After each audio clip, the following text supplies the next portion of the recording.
Okay, I do believe we are live. Welcome, everybody, to another episode of the Break the Rules stream. I am your extremely humble host, Lev Polyakov. With me, the great Giovanni Pennichetti, as always. And today, we have a very, very interesting conversation about the future of governance, the balance between liberty and order. And with us, we have, coming back with us, Indian Bronson, and we have two newcomers today. We have tech pioneer Mark Turrell, who is the World Economic Forum, mind you, tech pioneer. So we are not messing around today. And we also have Garrett Jones, author of 10% Less Democracy. And I'm going to put a couple of other links in here as well. But while I'm doing that, please tell us a little bit about yourselves. And let's just go from Mark.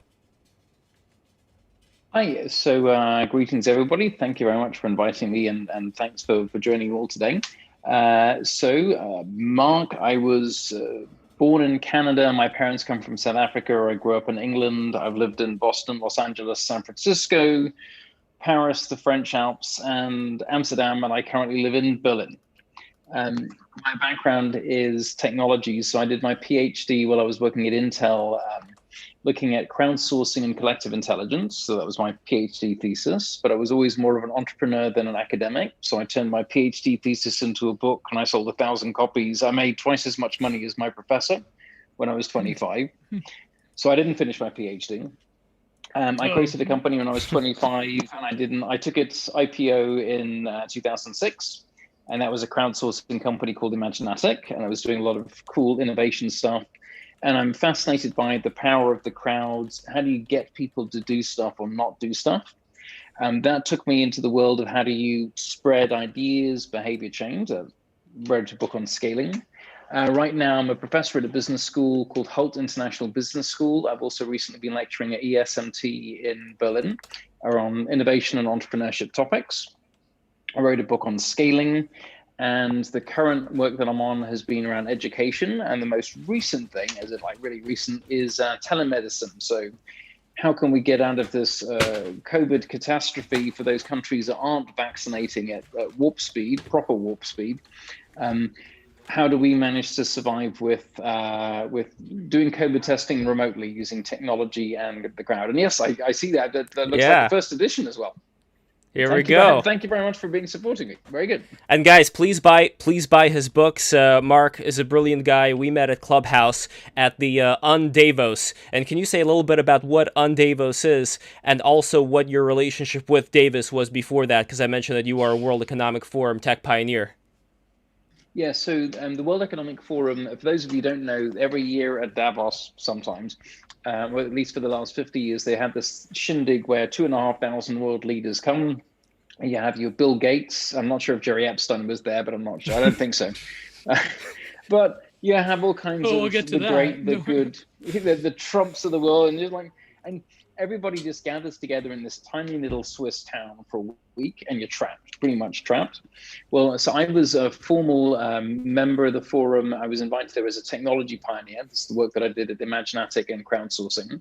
Then I became a young global leader. So the founders of Facebook, Wikipedia, Google, they're all YGLs. So I'm in that community as well. And then I worked out how to hack Davos. So I created a group called Underground Davos or Undavos.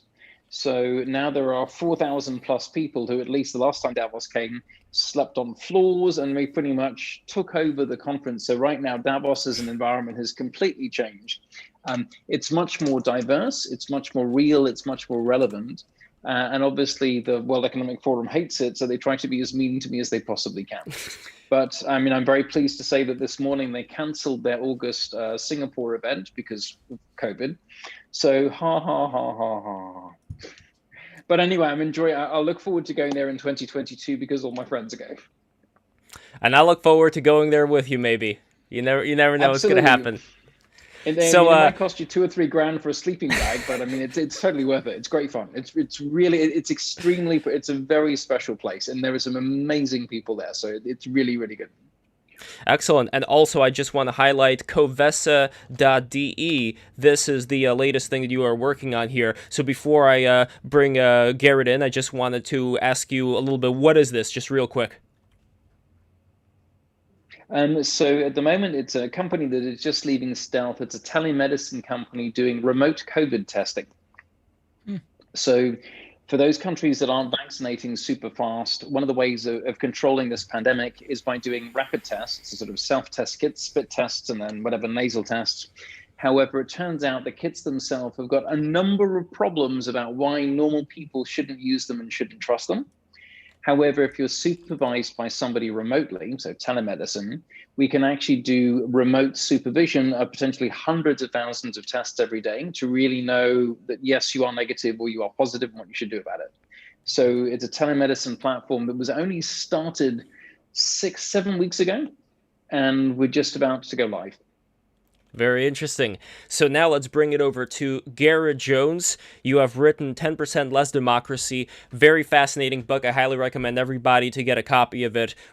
After the stream, get a copy of it. I was reading it, and I just think that a lot of the arguments there are very interesting, something that people should consider. But what brought you to, well, first of all, what is your origin story as far as before you wrote the book, and what prompted you to write the book in the first place? Well, I think my real origin story is that long ago I was an LDS missionary, a missionary for the Church of Jesus Christ of Latter-day Saints. And Mormons are great people. I learned a lot from being around them. And yet, nevertheless, I decided that one day while I was knocking doors as a missionary with a name tag, I decided I don't believe in this. And the lesson I learned from that was you can be in a great, incredibly functional culture that does great things for the world, and yet that nevertheless is built on beliefs that don't withstand good academic scrutiny. Now, what I later ultimately learned from that, I think what I knew at the time, was that lots of cultures have that, right? We all have our founding myths, and those founding myths may have various degrees of truth to them, or they may be built on something more like truthiness, something that feels good but isn't true. And so that really sort of has carried through my entire intellectual development. So I started off getting trained in monetary economics and time series methods, which are related to forecasting at UCSD. And so I started off as a monetary economist, but then somewhat out of the blue, I wound up working for Senator Orrin Hatch of Utah, also a member of the LDS Church, a Mormon. And I'd interned for him briefly before, but that year in Washington just gave me a lot of food for thought that I chewed on for the next decade, more or less. And the fusion of my experience as a monetary economist, where we learned that monetary economics central banks seem to work best when you hand over monetary policy to people who are as far from the levers of power as possible. That was one lesson I brought from monetary economics. What I saw on Capitol Hill was that senators become complete cowards right before an election. They don't do things that a normal technocratic nerd would say would be a good idea. When it's 5 years away to re-election, senators are willing to follow the advice of experts a lot more than when it's 6 months before an election. I got two different perspectives. One from studying money and one from studying elective office, where I saw that putting power a little bit further away from the voters seems to have big benefits and not a lot of costs. Excellent. And what I want to get into right now is kind of in the same vein, and then I want to turn to Indian Bronson. What would be your idea of good governance? How would you define good governance?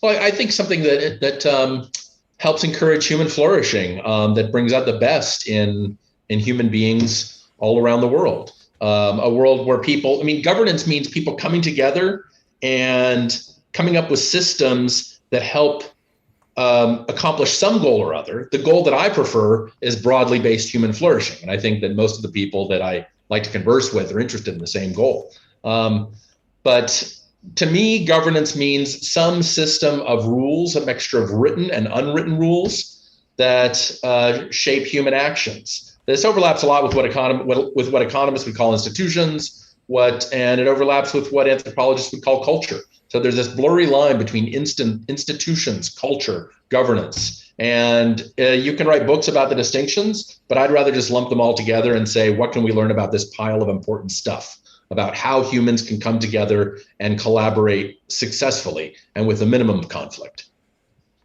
And Mark, do you agree with that definition, or would you add anything different to it? It's the I'm not very good with actually I can't stand definitions because if to some extent you sort of necessarily simplify it so that you can understand it as a baseline. And well, let's keep it for the nitty gritty. Okay, let's leave it for the nitty-gritty. I agree. So now, Indian Bronson. I think a lot of the people who are watching this already know you. You were on BTR several episodes already, you just cut out for me. Sorry about that. Sorry about that. Okay, so I was just saying that you are somebody who was on BTR already several episodes. You're a very interesting guy. And for those who don't know a little bit about you, could you say just in brief a little bit about the great and powerful Indian Bronson? Oh. I am an anonymous shit poster on Twitter. I run a very, very small and ill-published Substack. No, I mean, if you've followed me on Twitter, you kind of know the shtick. I have just sort of meandering observations about the culture, about economics, about politics. No, I mean, I would agree with the definition that was given. These are things that shape human behavior. There are a lot of dare I say it, there's a lot of intersectionality. No one summoned Kimberly Crenshaw to discipline me. There's a lot of intersection between issues of immigration, issues of marriage, issues of remote work and college and all of these sort of watchwords that become big issues of our day. This is basically just how people live, right? This is like what large numbers of people are going to do so that they can have a nice life and sort of get along with their families and have friends. I mean, this is just sort of our day-to-day lives are wrapped up in this stuff, whether we want it to be or not. My estimation, it came out in the Wall Street Journal recently, if suicide rates are spiking in your teenagers and more often than not, your population is childless in their prime childbearing years. And more often than not, the children that are being had or had outside of marriage, you've got some real bad governance. It's axiomatic. We have immense problems, and those are papered over, I think, by a lot of what our culture is and sort of the virtual material plenty that we have. Well, this is something that governance can even fix. Yeah, or is this just the spread of technology and invoking culture as something that could be thought of as governance? I think points to the solution. So I really don't believe that in the next maybe 5, 10, 15, 20 years that you're going to see any solutions implemented at scale. I essentially tune out once people start talking about how to reform the Republican Party or how do we run the right candidate to win as many elections as possible so that we can create a working coalition with all these people. The system that we have now has such stable dysfunction that I think it's just going to persist. It's not so different from what's been happening for the last few decades. So I think really localized culture, sort of maybe decentralized, if you will, kind of breakaway secessionist or like organizations of life that don't have to do with the mainstream.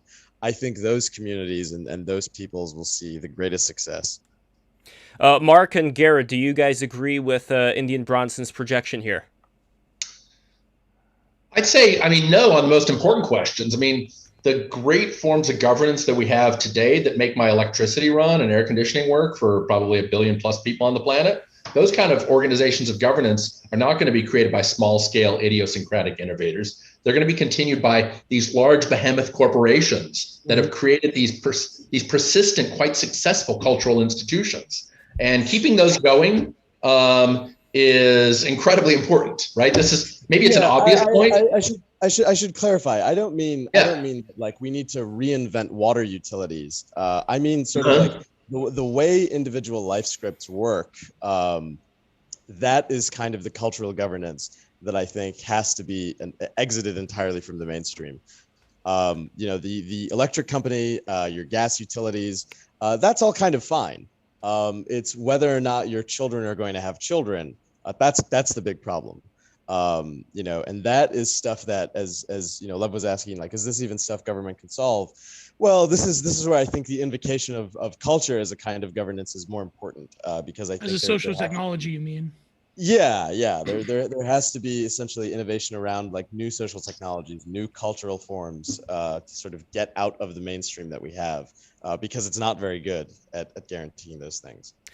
But if we were to have a let's say a kind of a kind of road to accounting when it comes to a lot of these mainstream institutions, as far as the job that they already did, were they neutral?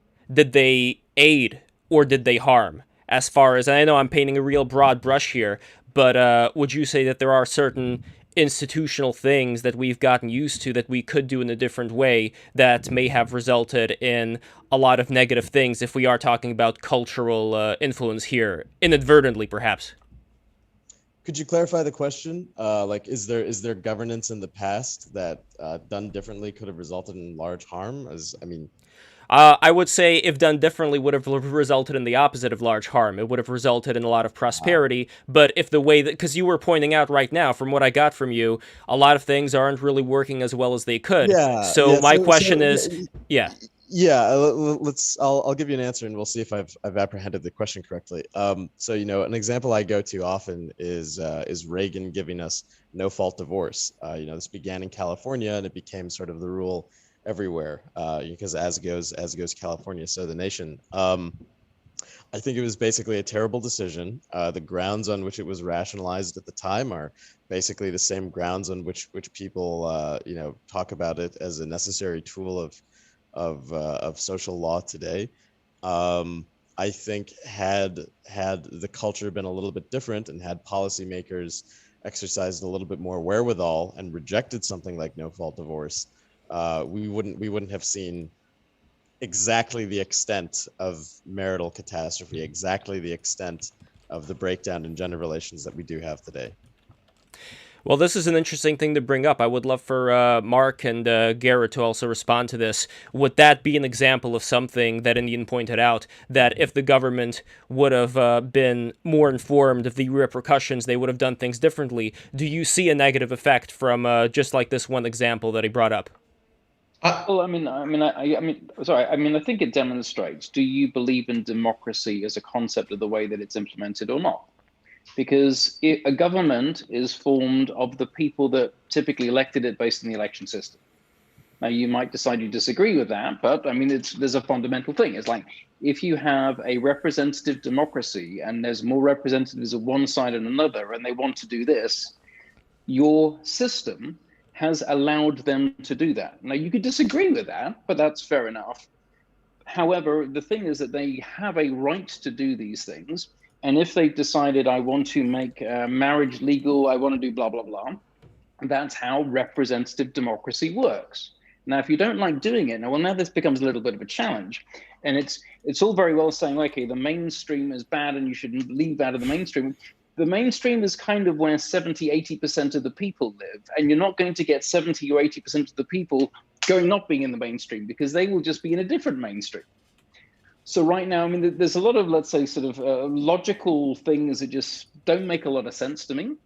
No, there's a lot of mass and inertia. It's okay to not be part of the mainstream. In fact, not being part of the mainstream is salutary, I think.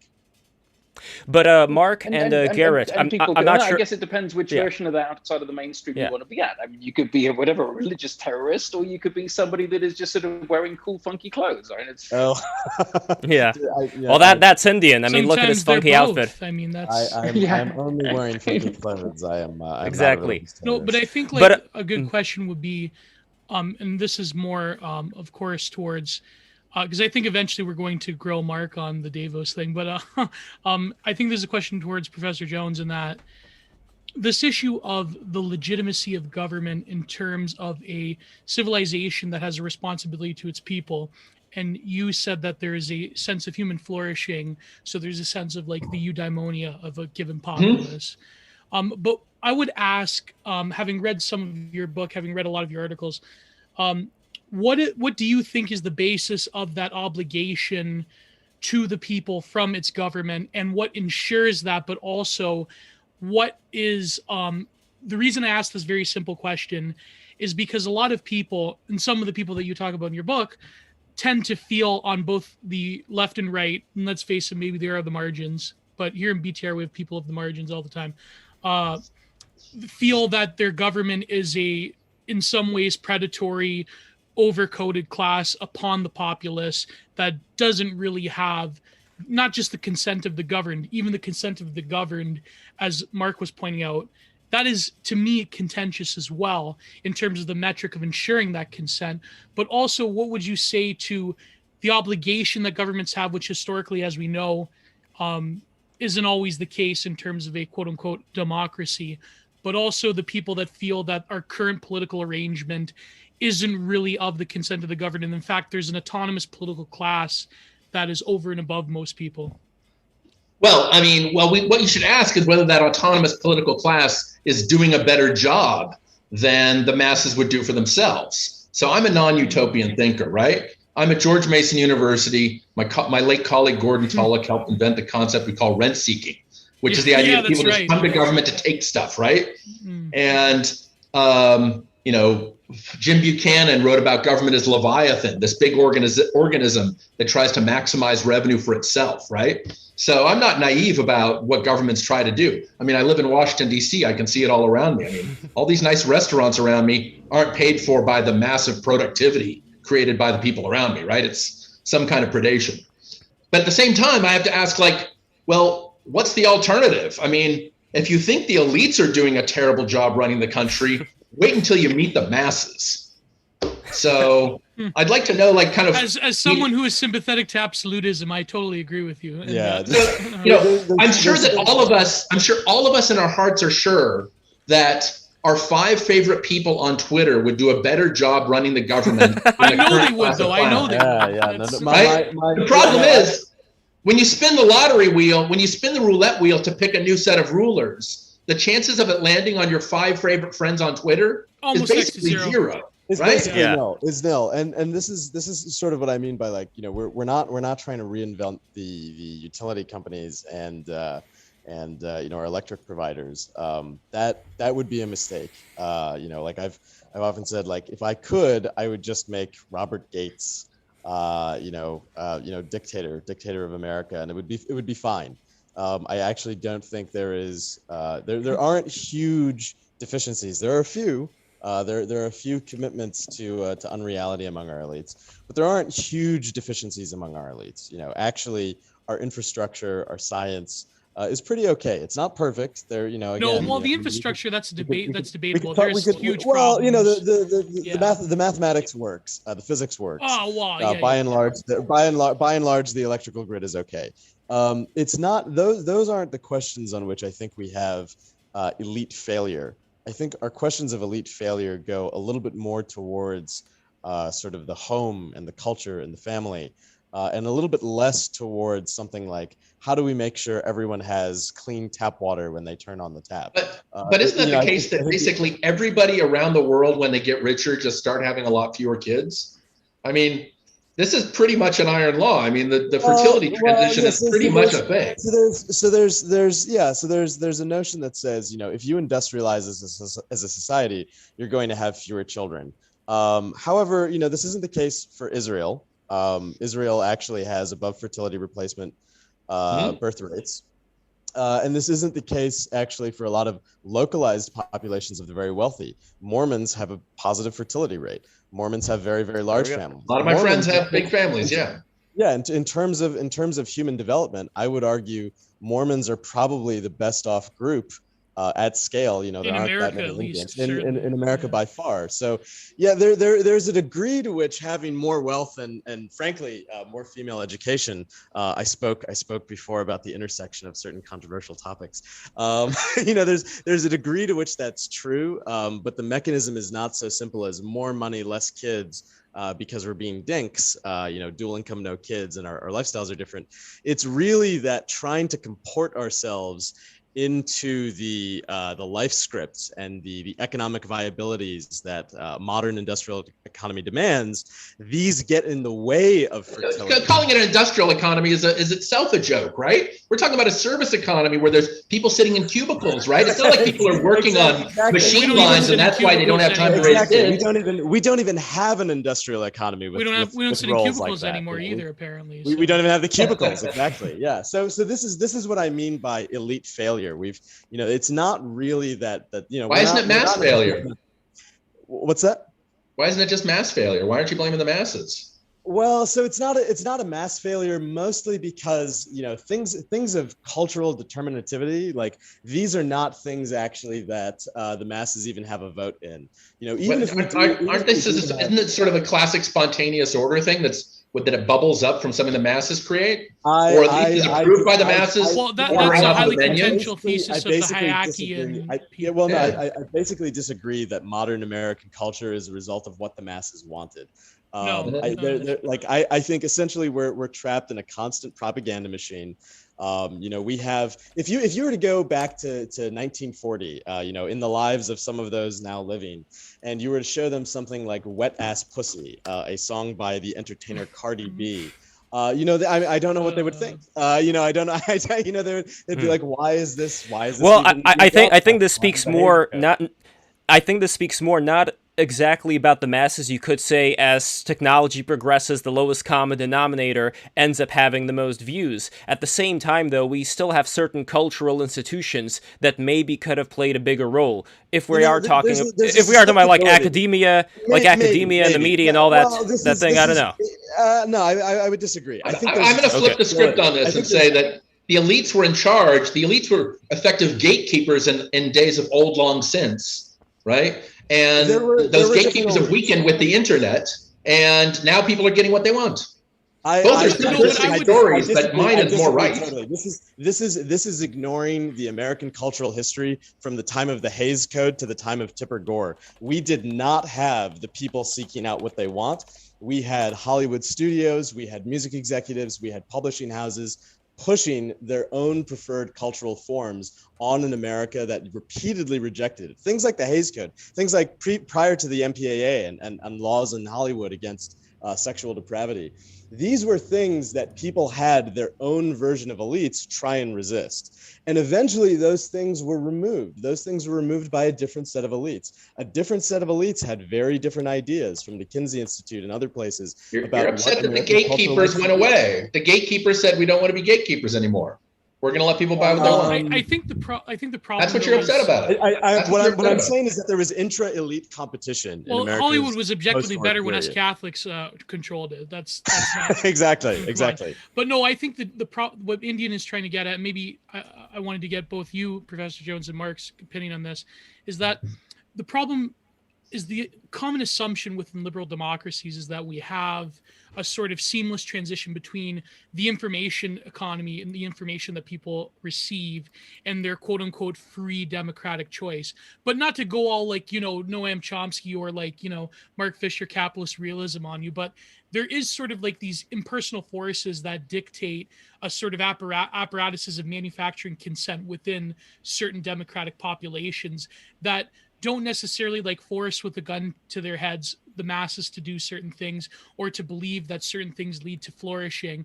Rather, it's more of the various discourses that inform those institutions, which by and large percolate down to people that may have otherwise chosen another sort of route to go to. So again, this is basic manufacturing consent sort of. How can I manufacture the consent to make the world's poorest countries as rich as countries like those in Western Europe? If all it takes is some kind of manufacturing consent process to create this sort of institutional order, how can I replicate that? Because I think the world's poorest people would love to Garrett and bring it to the world's richest countries. No, but I'm talking about the more advanced democracies. Of course, when it comes to the brute issues of poverty within what we want to call third world, developing world, fifth world, that's different because there's a lot of sort of histories of economic exploitation, and there's failures in the market. There's, of course, latent sort of remnants of colonialism and so forth, etc. And there's also just the fact that a lot of these developing countries have other systems that aren't conducive to quote unquote first world rates of development.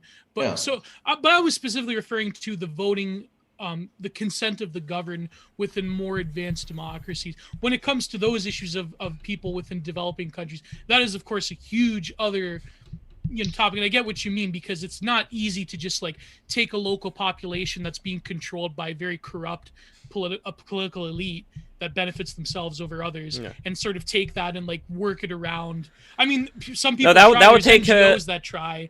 Well, that would take generations. That would take generations to do. But if we're talking about, let's say, not screwing it up, I think this is the thing that Indian and Geo are kind of going for here, Professor Jones. So I think their view is that when it comes to a lot of these new elites, they see them as having replaced the old elites, and to them, they see them as doing a much worse job. They see them as not being that healthy of an elite.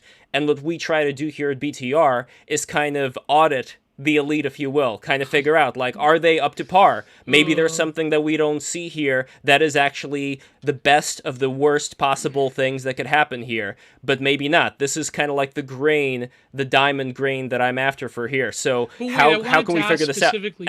Yes, and I want to go to Mark as well after that. I want to go to Mark too. Ask Mark Turrell, having rubbed shoulders with a lot of these quote-unquote elites, what is your picture of not just the consent of the governed, but also like the capacity for these certain group of people that have gotten into these elite positions?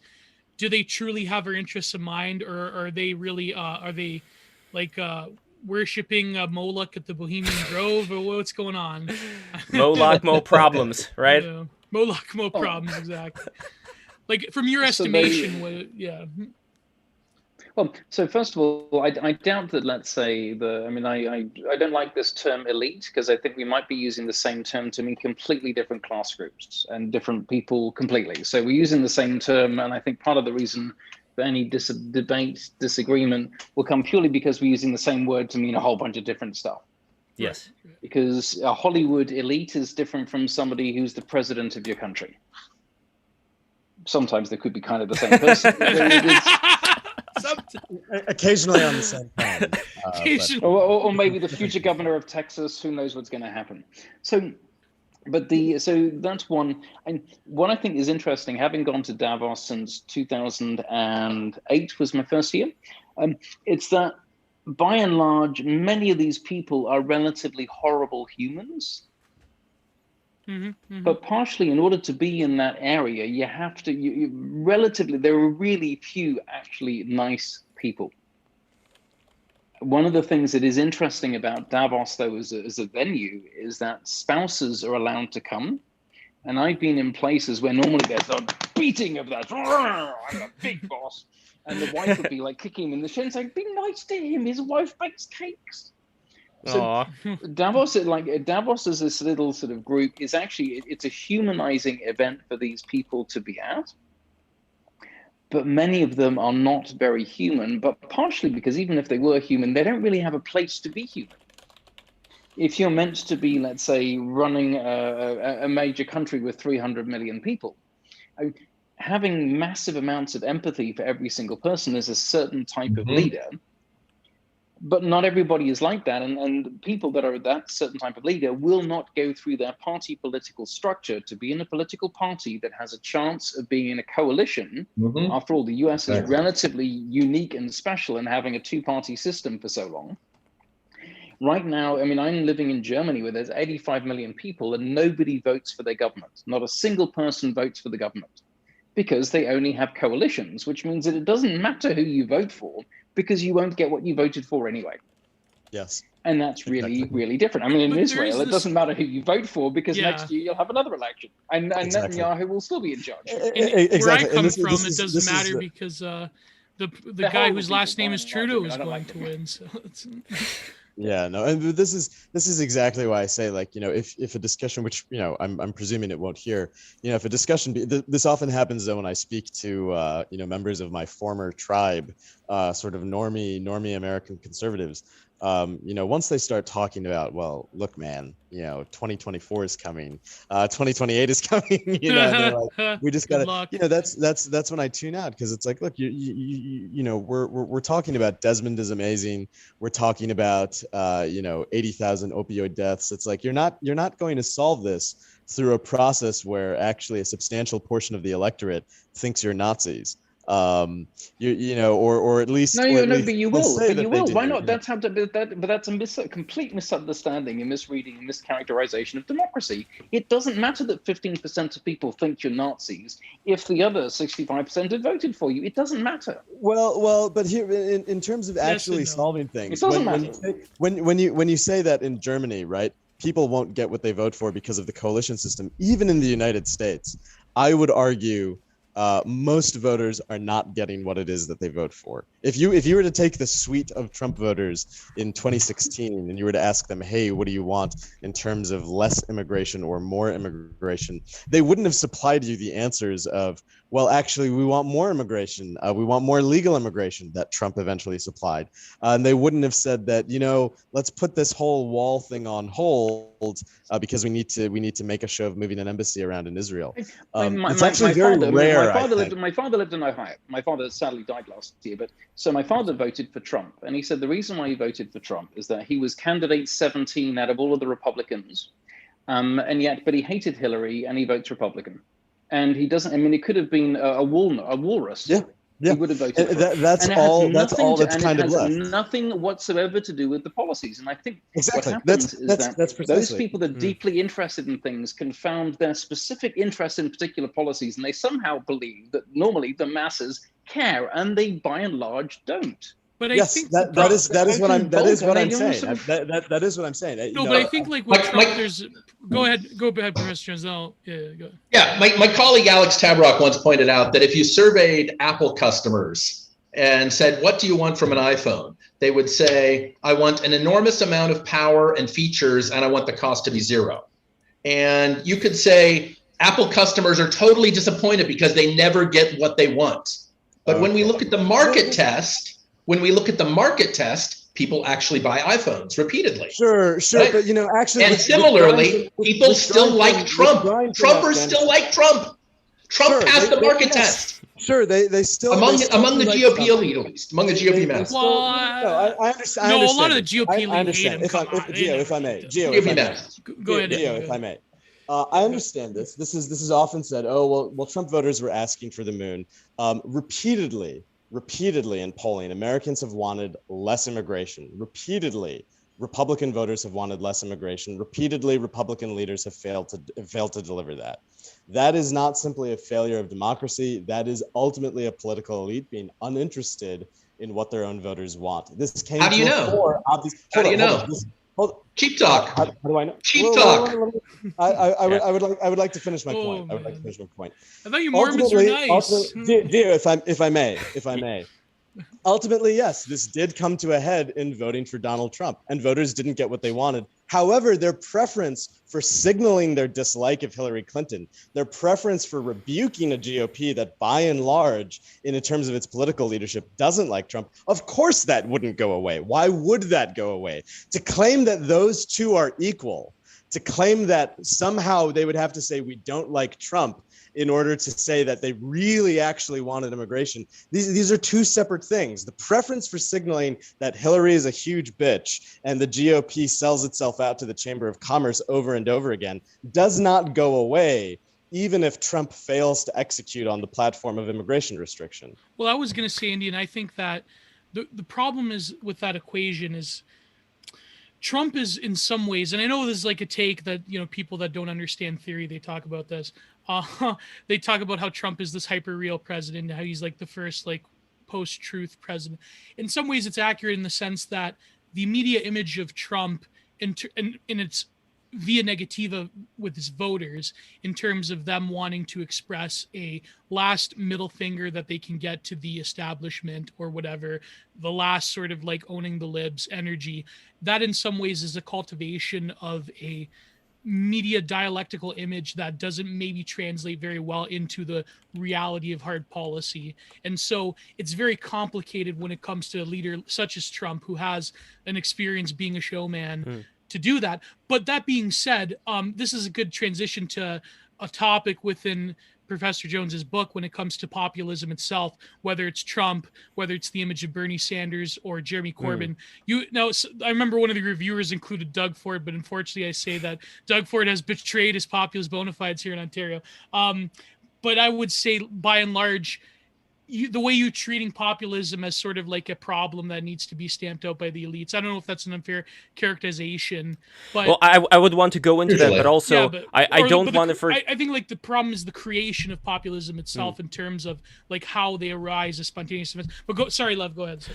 I don't want to miss this opportunity that Garrett, Professor Jones pointed out. By the way, which one do you prefer, Garrett or Professor? Garrett's great. Okay. Okay, so Garrett, you pointed something out, which is like one of these fairies that I want to quickly catch before it flies away, which is how do you know? This is one of the things that we keep missing in all of these political discussions. How do you know whatever you say? So as far as this question of how do you know that the leadership of the Republican Party has been withholding this one thing with immigration that everybody demanded and did it in, from what I got from Indian, in a nefarious way. How do we know this? So Indian, I'm going to bring that question again to you. Sure. How can we be sure of that? We know it. We know it because Paul Ryan explicitly said, look, we'll vote on the wall later, but you have to pass this budget bill. We know it because ultimately every time these issues come up in the Senate, when you're in the Senate majority, you actually decide which bills are going to be on the Senate floor. Mitch McConnell would not allow for immigration votes cleanly to be taken. He had other priorities. We know it because of what the Republican Party actually did. It is a conscious apparatus staffed by human beings who have full capacity to understand what the voters want, and they pursued a very different agenda. That's how we know. Would that be enough for you, Garrett, or no? And they won by not at all. Okay, now I want to get, and then I want to go to Mark, but yeah. Well, I'm curious about this. Why would Paul Ryan explicitly telling Trump, please sign this budget bill, please go along with our legislative agenda, we'll get you the wall vote later? Why would that not constitute the Republican Party elite deferring any action on immigration reform in preference for their own agenda? And why did Trump even listen to him? My God, it's Paul Ryan. Like, come on. Because they want to give the voters what they want. The voters are cheap talking. It's been Richard Hanania who's been pointing out in the last couple of weeks online when he says, he posed his blog post, why is everything liberal? And his answer was, liberals care more about their issues. They have what we call higher valence, higher elasticities when it comes to their issues. Republicans cheap talk. They say they care about this immigration issue, maybe 40%, 30% of them do. Here's a secret of democracy. I'm going to tell you the big secret of democracy. You need 50% plus one to win. That's my secret. How would you distinguish? Or 30%. How would you distinguish? That's the secret. You don't need 50% to win. It just depends on the country. Well, in the U.S., our legislatures are majority rule. I wanted to get to the world picture that when we talk. Wait. Okay. How would you distinguish a situation? How would you distinguish a situation in which, let's say, 60 million American voters had a preferred policy plan, or at least had a disposition against the status quo, however, had no political representation that structurally had access to the same amount of donors, the same amount of political incumbency? You're assuming the answer. How would you distinguish that from a situation in which, none of the voters mean what they say? How would you distinguish those two? If 20 million voters, 40 million voters really mean what they say, they would, then that's not enough to get you elections, right? You need 50% plus one. So you can be in a democracy. There will be minorities very unhappy with the outcome. I'm not asking about how to win elections. I'm asking a question: how would you distinguish? Actually, all of these voters are cheap talkers. They don't really want immigration restriction. They don't really believe in border security. How would you distinguish that world and a world in which ultimately they are unable to influence the political apparatus of the Republican Party through voting? Well, as you phrase it, I could say that they're observational equivalent. I mean, we're just talking, right? So like it would be impossible to distinguish, in which case I should be a good Bayesian and say 50% chance of one, 50% chance of the other. I shouldn't be certain on either case. But I tend to believe that political markets are extremely competitive. Politicians always have their ear to the ground and are looking for the next issue. They're worried that they're going to get primaried from their wings, and they're worried that they're going to lose in the general. Well, let me ask you this then, Garrett. How much examples, let's say if Indian Bronson, for example, met you in a room, closed the door to that room like J.P. Morgan. And there was a gun with only one bullet in it. Okay, got you into that room and said, okay, buddy, we're going to sit here. I'm going to keep showing you example of why, something like I would he was never bringing do. up, like he was bringing up the other examples of why all these demands that Republican voting blocks had when it comes to immigration, why they were constantly not being answered. How much would be enough for you to say, you know what, Indian, you're right, like this amount already signals to me that this is an issue that the elites, again, by elites I mean like the Republican Party establishment in this case, was not addressing, had no want to address for whichever reasons we would be able to discuss later. But how much would be enough for you to say that is indeed the case? And by the way, we have our good friend Prudentialist who just joined us. Yes, welcome. Yeah, I mean, it would be some case where like it would have to turn out a lot of the polls around the child migration crisis of a few years ago, right? That the children in cages and child separation. That disappeared when Biden was elected. That just disappeared. Well, it doesn't matter, right? What matters is that politicians in Washington, D.C., Republican politicians thought that was bad news for them. They thought it was bad news for them, and they care about what voters want. People have conflicted views. I'm sure ideological people on Twitter, ideological people on Reddit have very well-defined and very clean political views. Most people, their minds are a muddle. They have confused views. This is all true. Well, I disagree with the Reddit. Was not wrong. I wouldn't disagree with that at all. What is your explanation for Trump being more popular out of the blue to the Republican electorate? The same Republican electorate, by the way, and I fully admit this, most of Trump's voters were also most of Romney's voters. Most of Sean Hannity's viewers are also most of Tucker Carlson viewers. I don't pretend that there is a clear program of MAGA in the minds of Trump's voters. I actually share Richard Hanania's opinion that most people, there are large crowds at Trump rallies who will clap like seals at the idea of more legal immigration, even though they previously said they wanted less immigration. This is true. All of this is true. However, why do you think Trump was able to interact with that mass of people who have such inchoate, sort of half-formed, half-baked ideas? Why do you think he was so much more appealing than basically standard fare Republicans that they had been voting for years in the form of both Romney and can I also ask something? What occurred? What differentiated Trump in terms of a product? Because he did win the primary, he did win his presidential election. Let's go to Mark. You had a point to, and then I wanted to put so part of this thing. So I'm on sort of Garrett's side, and I'd say the functioning of democracy. Donald Trump won by 70,000 votes. In a country of 350 million. He won by 70,000 votes. Why? Because the electoral college system has certain places, and in those colleges, he won by a tiny number of votes. Function, the Republican primary function. I'm not talking about Trump. Wait, Indy, let him finish his point. He was always going to win the primary. No? Why was he always going to win the primary? Why wasn't Jeb Bush going to win the primary? So there's a little test that I give. I mean, I don't have to speak. You can just speak if you want. Thank you. So my point is, right now, when Donald Trump came down, there's like the Donald Trump test is when did you believe that Trump would win the presidency? I gave him an 85% chance of winning as soon as he nominated himself. And one of the reasons he said, let's build a wall or Mexicans are rapists. And I thought this guy is really clever. And he's clever in a way that he's fighting the next war and everybody else will fight the old war. And why? He realized that to win in American politics, you need a lot of money for airtime. But he realized that that's not the point. You need a lot of airtime. And what Trump realized is that if he said wackadoodle crazy shit, he would get masses of press and he would basically wipe out everybody else. And in addition, in the 6 months when normally people were trying to build their war chest, their packs and everything else to go compete, he was the only person in the market. So he had massive, and then what he did is he strategically, and I could already tell he was going after his next opponent and just taking them out. Jeb Bush taking him out, and then he was extremely strategic, and Hillary wasn't a very good candidate, and she didn't. And what Trump did is that you don't. I mean, so one thing I disagree with Garrett about people care about voters. They makes it sound as though they care about all voters. I disagree with that entirely. They care about the voters that will vote for them and the tiny, tiny margins that might switch, because this is all a game played at the edge, and it's only at the edges. However, punditry shows and this kind of things, it makes it sound as though it's about all of these things, but it isn't. It's about tiny numbers of people that go at the edge, and it can go down to sort of small number of places where you're able to get an extra 50,000 people out, and you structurally manage the laws to stop another 50,000 people from the other side coming out. And it goes down to a law of numbers.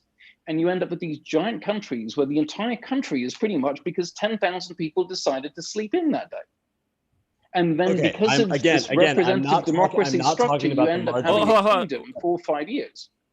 Because that's how representative democracy works, or 2 years or 4 year slots. That's how it works. Okay, to clarify, I'm not talking about the margins of the 2016 presidential election against Hillary Clinton. I'd like to focus in on a thing that you said. He kept taking them out in the primary. Why do you think the wackadoodle things that Trump was saying, why do you think those wackadoodle things did not disqualify him, but instead made him more popular and gave him the ability because there were 17 candidates to take out primary opponents who offered a much more conventional program? What do you think it is? He didn't win the first 2 primaries. All that he had to do was pretty much get between 10 and 14%, and then in the end he'd be in the top 5, top 3, and top 1. That's it.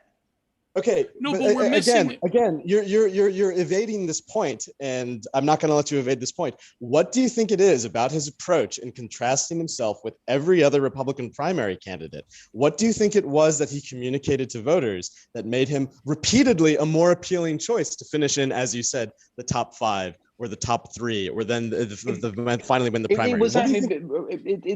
Because the other ones weren't as known as him. I mean, he got massive name recognition. I mean, if you're hold up now. If you're appearing on stage with Donald Trump over and over again, being known is not the issue. What are the wackadoodle things that you think got him more attention? What are the things that got him more attention? Real quick, by the way, seems to me that a wackadoodle thing that gets more voters' attention is a thing that is a voter preference. No, it isn't. It gets press. He could have said anything that was wackadoodle crazy shit. Real quick, guys, hold on. He could have said we should give citizenship to every single illegal alien. He could have said a wackadoodle thing like he could have, absolutely, every single illegal alien and won the presidency.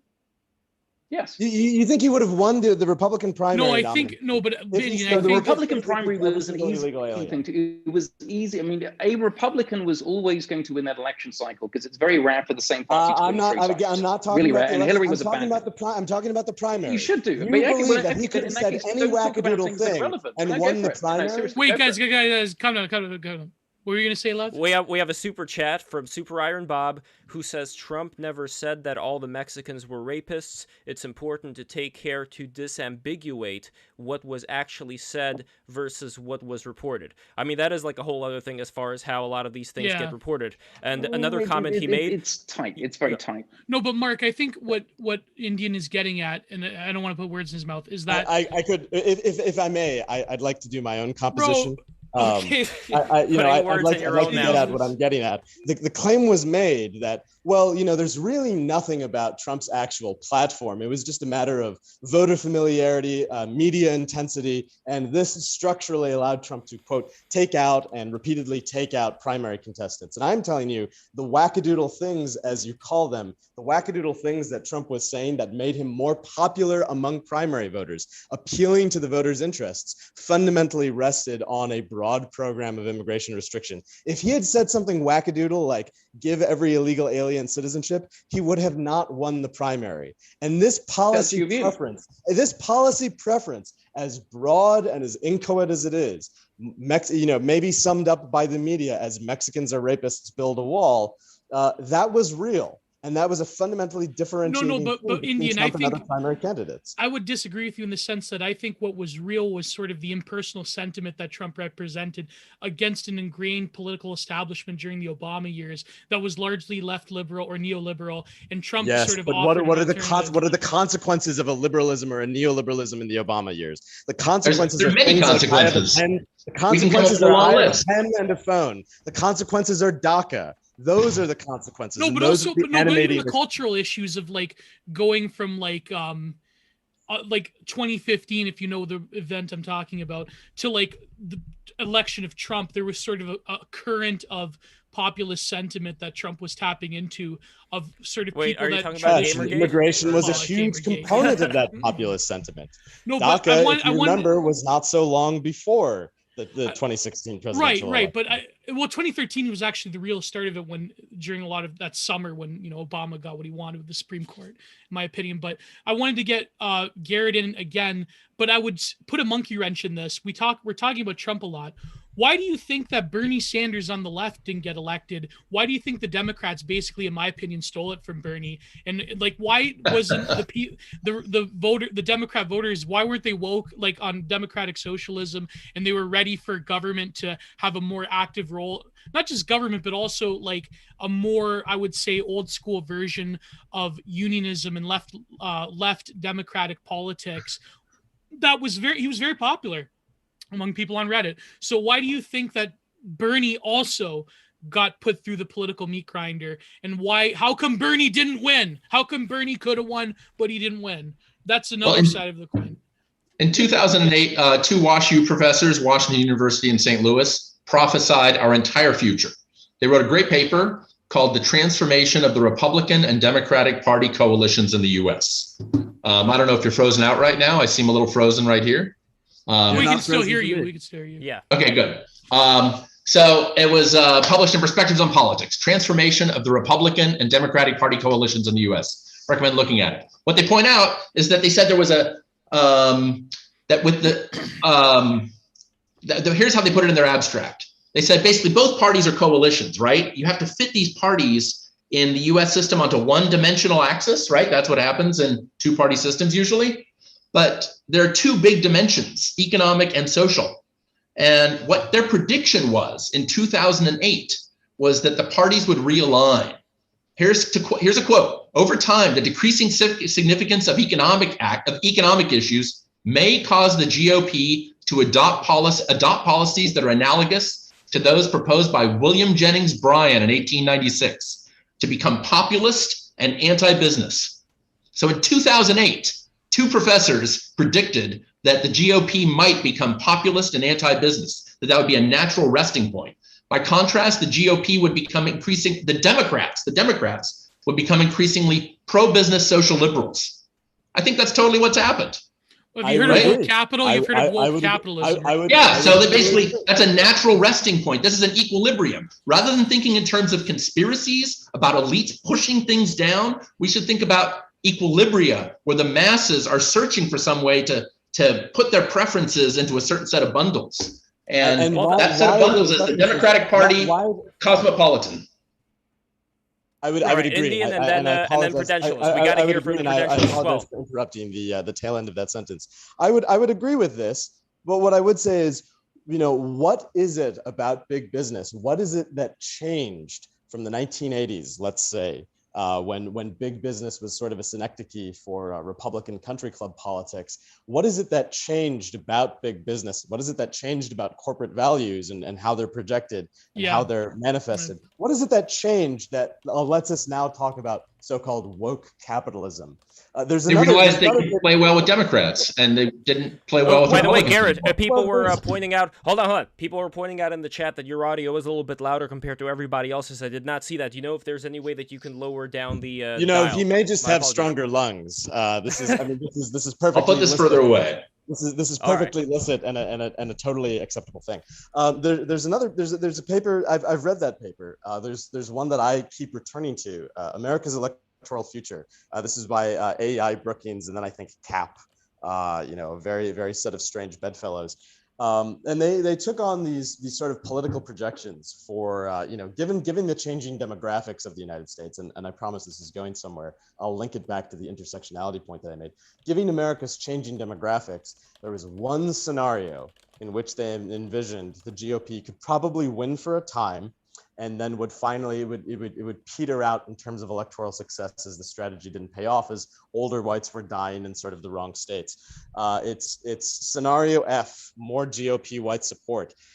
This scenario modifies scenario A to look at whether and to what extent greater support for Republicans among whites, plus 5 points, these are the margins Mark Turrell was speaking of, would lead to Republican Electoral College victories.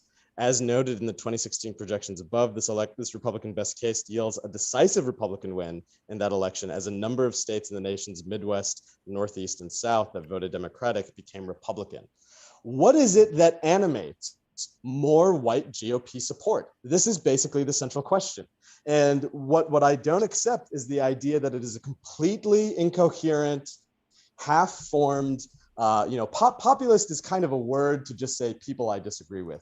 Had Hillary Clinton won both the Electoral College and popular vote, we would not call Hillary Clinton a populist leader. We would not say that, oh, well, populism reigns in America. We've got a very popular candidate running on populist policies. Populist is sort of used by a particular It's used to denote a particular program of resistance to these established business interests, to these established political interests that is seen as illegitimate and wrong for various reasons that people usually don't go into. But I think we should go into them. I think we should go into them because it points to exactly the same elite. I wrote a book about them. Yeah. Well, it no, points but that's to the thing, exactly the Indian, same elite like, failures, right? If big business wants more immigrants, if big business is okay with giving legal status to millions and millions of illegal immigrants, that has implications for the culture of your country. That has implications for the fabric of your country. Okay, so I want to get. How do you resist I want to get to. I want to get to Mark. It is a very interesting point as far as how do you resist that, which I do want to kind of dig into. But Mark, when it comes to a lot of concerns that people have about Davos, about the Great Reset. I mean, we didn't even get into the Great Reset yet. But, online, people see these things. People see, that guy, what's his name, Klaus Schwab, wearing that Mortal Kombat outfit. And then we get all the memes with, you're going to have nothing and you're going to be happy and all that. Yeah, you will eat the bugs and all that. So you could see that psychologically it does have a negative effect on people, that they foresee, this great plan that people have. And again, personally, I think that there's a lot more, let's say, fluff involved in a lot of these things. I don't know the guy, but I can imagine he probably gets pretty excited when he puts that Mortal Kombat outfit on. I don't know. I think that there is something fun to him about doing that. As far as how serious it also, is, Lev, that's what I'm curious about. Yes. Before we continue, I have to say to the chat, I hate the Antichrist. I hate the Antichrist. Okay. I hate the Antichrist. So let's continue with this conversation. Okay. Yeah. So when it comes to a lot of these fears that people have, number one, are they justified? And number two, when it comes to the actual implementation of a lot of these, you will know nothing and be happy, how many people within Davos would you say who do have a modicum of influence are true believers in this kind of system, and how many are just grifting? So, okay, I'll do a few things, by the way, and thank you for the chat room referring the YouTube chat things. By the way, for somebody who asked, I've lived in the US for 15 years. My father's lived in Ohio for the last 30 years. So hopefully that's enough, although I never became American. I'm Canadian, so a northern neighbor. So well, we're Americans, yes, do I have a right to speak on anything? Yeah. I don't belong to the World Economic Forum. I'm not employed by the World Economic Forum, and the World Economic Forum hates me, absolutely hates me.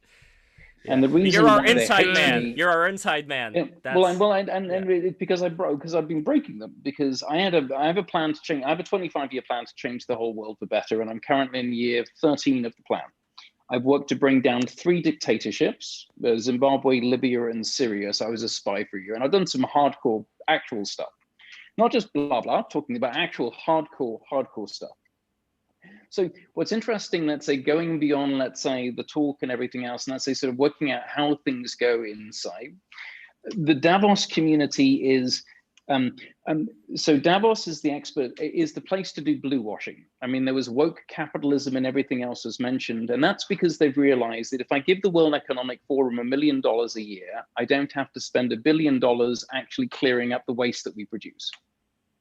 And it's just cheaper to pretend that we're doing the right thing than it is to do the right thing. And that's absolutely it. It's a PR scam. And what happens is that it's very easy to get caught into the PR scam, because even the do-good, and so if you, let's say you're a do-gooder and you want to really do good, but you need funding from somebody. So who do you take it from? Well, you probably end up taking it from fucking Coca-Cola. So, I mean, I got into trouble by the World Economic Forum because they have this group of young people called Global Shapers, and they are sponsored by Coca-Cola. And I call them the diabetes company because that's what they sell. They sell diabetes just in a bottle. Now, I've had them as clients before I became, let's say, vaguely more enlightened and more responsible about who I would help.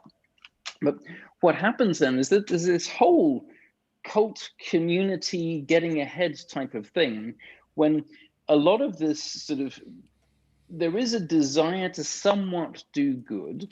However, it's cheaper to talk about it than it is to do anything. There is this sort of expelling of people that don't say the right thing. So to some extent, that's not bad. There is, though, the praise and celebration of the people that say the right thing, even if they don't do any single thing that is good. Because it's all relative. All I have to do is I have to point to the bad people. Do they care? Well, by and large, I mean, the thing that gets me about Davos, so when I'm there, like, people are in sleeping bags and it's like this whole community thing. I mean, I've never been to personally Burning Man, but it's the closest thing you can get, the sort of in whatever, the elite and this type of thing. But that's a cool thing where, I mean, but this is but you have whatever, startup people, business people that are sort of in sleeping bags because it gives them access. But there's this whole elite cocoon, and they are completely cut off from the rest of the world. They do not care about people. I've met these senior politicians. They wouldn't help a drowning person. Many of them. Now, some of them are special, but that's really the rarity. It's not the norm. They are horrible humans. And I really struggle to see why many of these people are celebrated to the extent, because they are full of shit. I do like, I mean, I saw a picture of Bill Gates today, and he's getting into trouble because clearly he likes the things that Jeremy Epstein likes. And I mean, I would not see it untrue at all, but what I really do like is almost every picture I've seen in the news about Bill Gates has got a World Economic Forum logo behind it. And the thing is, I mean, that system is quite rotten. It's rotten. The thing is, though, I mean, what'll be interesting is, like, I mean, how do you change it? The way that I've been trying to change it is I've been trying to democratize Davos by getting more voices there, more people there. But we're not going with some kind of activists that want to bare our chest, as the Femen group who've done some like nice things to, let's say, raise awareness on some Putin issues. But we're basically having a conversation in the same place. And what's been fascinating, certainly in 19 and 20, just before COVID hit, was that we were taking over the conversation, because the conversation outside of the Ice Palace walls was much more interesting on the street. And right now, what's happening is that these people are realizing that nobody gives a shit about their conversation. It's entirely self-referenced, but gradually that sort of self-referencing cocoon is being peeled apart. Now, it's partially being peeled apart from within, because, I mean, I'm a World Economic Forum Young Global Leader alumni with a small a, because I no longer pay them $1,000 a year. So I'm a small a alumni. But I've been in the Congress Center. I've got, I mean, I used to have whatever, a horde of whatever, these badges that people like treat as like pure gold. So I know how the system works, and I also know how to play with it, and it's fun. Garrett, you have to go soon, so we're going to ask you, but for the chat, Mark, I'm going to have to ask you, I'm going to have to grill you a little bit on the Libya thing, because people are dying to know. And it's our ethical obligation to ask you about it. But Garrett Jones, before you go, I wanted to ask you, there's this one part in your book, also like your thoughts on what Mark just said about global governance. But also I wanted to ask you, there's this part in your book where you talk about how stakeholders should have a direct say in the workings of government, or shareholders rather. And it was almost similar to, I don't know if I should say this is controversial. It's similar to an idea of a certain person who had a certain blog whose name is Curtis Yarvin. And I don't know if you know the work of Mencius Moldbug, but he has a very. And I'm familiar with the anarcho-capitalist angle that states should be privately owned, of course, right? Yeah. Private governance is a big deal in anarchist circles, of course, right? So do you agree almost with some kind of like what he calls neocameralism, where you have like government becomes a series of shareholders and there's a CEO and there's patchwork and different, like, I don't know if you go that far, but do you think that there's some kind of, like, you understand for people like, for instance, like the Ron Paul people back in the day, like how scary that idea is to have like the central bank, for instance, be controlled by a private entity, which they claim is more or less, I was a Ron Paul person for a lot of years before I became. God! By the way, Garrett, before I forget, please, I am begging on my knees. Please come back to BTR for a central bank discussion. Yeah, please, glad to. I would love to do that. Yeah. Mm-hmm. Well, so what I emphasize in the book is that we're already being shaped in our democracies by what private investors think. Right? The global pool of money decides every day. Whether the U.S. government or the French government or the British government is likely to pay its bills. It's voting on us every day. And Alexander Hamilton actually wanted it to be that way. That's part of the plan. I don't know like Hamilton's all of his feelings on the subject, but I imagine that it's partly that he knew that voters, politicians can't really tell what's going on with their government. They don't know if they're doing a good job or not. Voters can't tell if the politicians are doing a good job. But the global pool of money never sleeps. And it's voting on your government's economic policies every single day.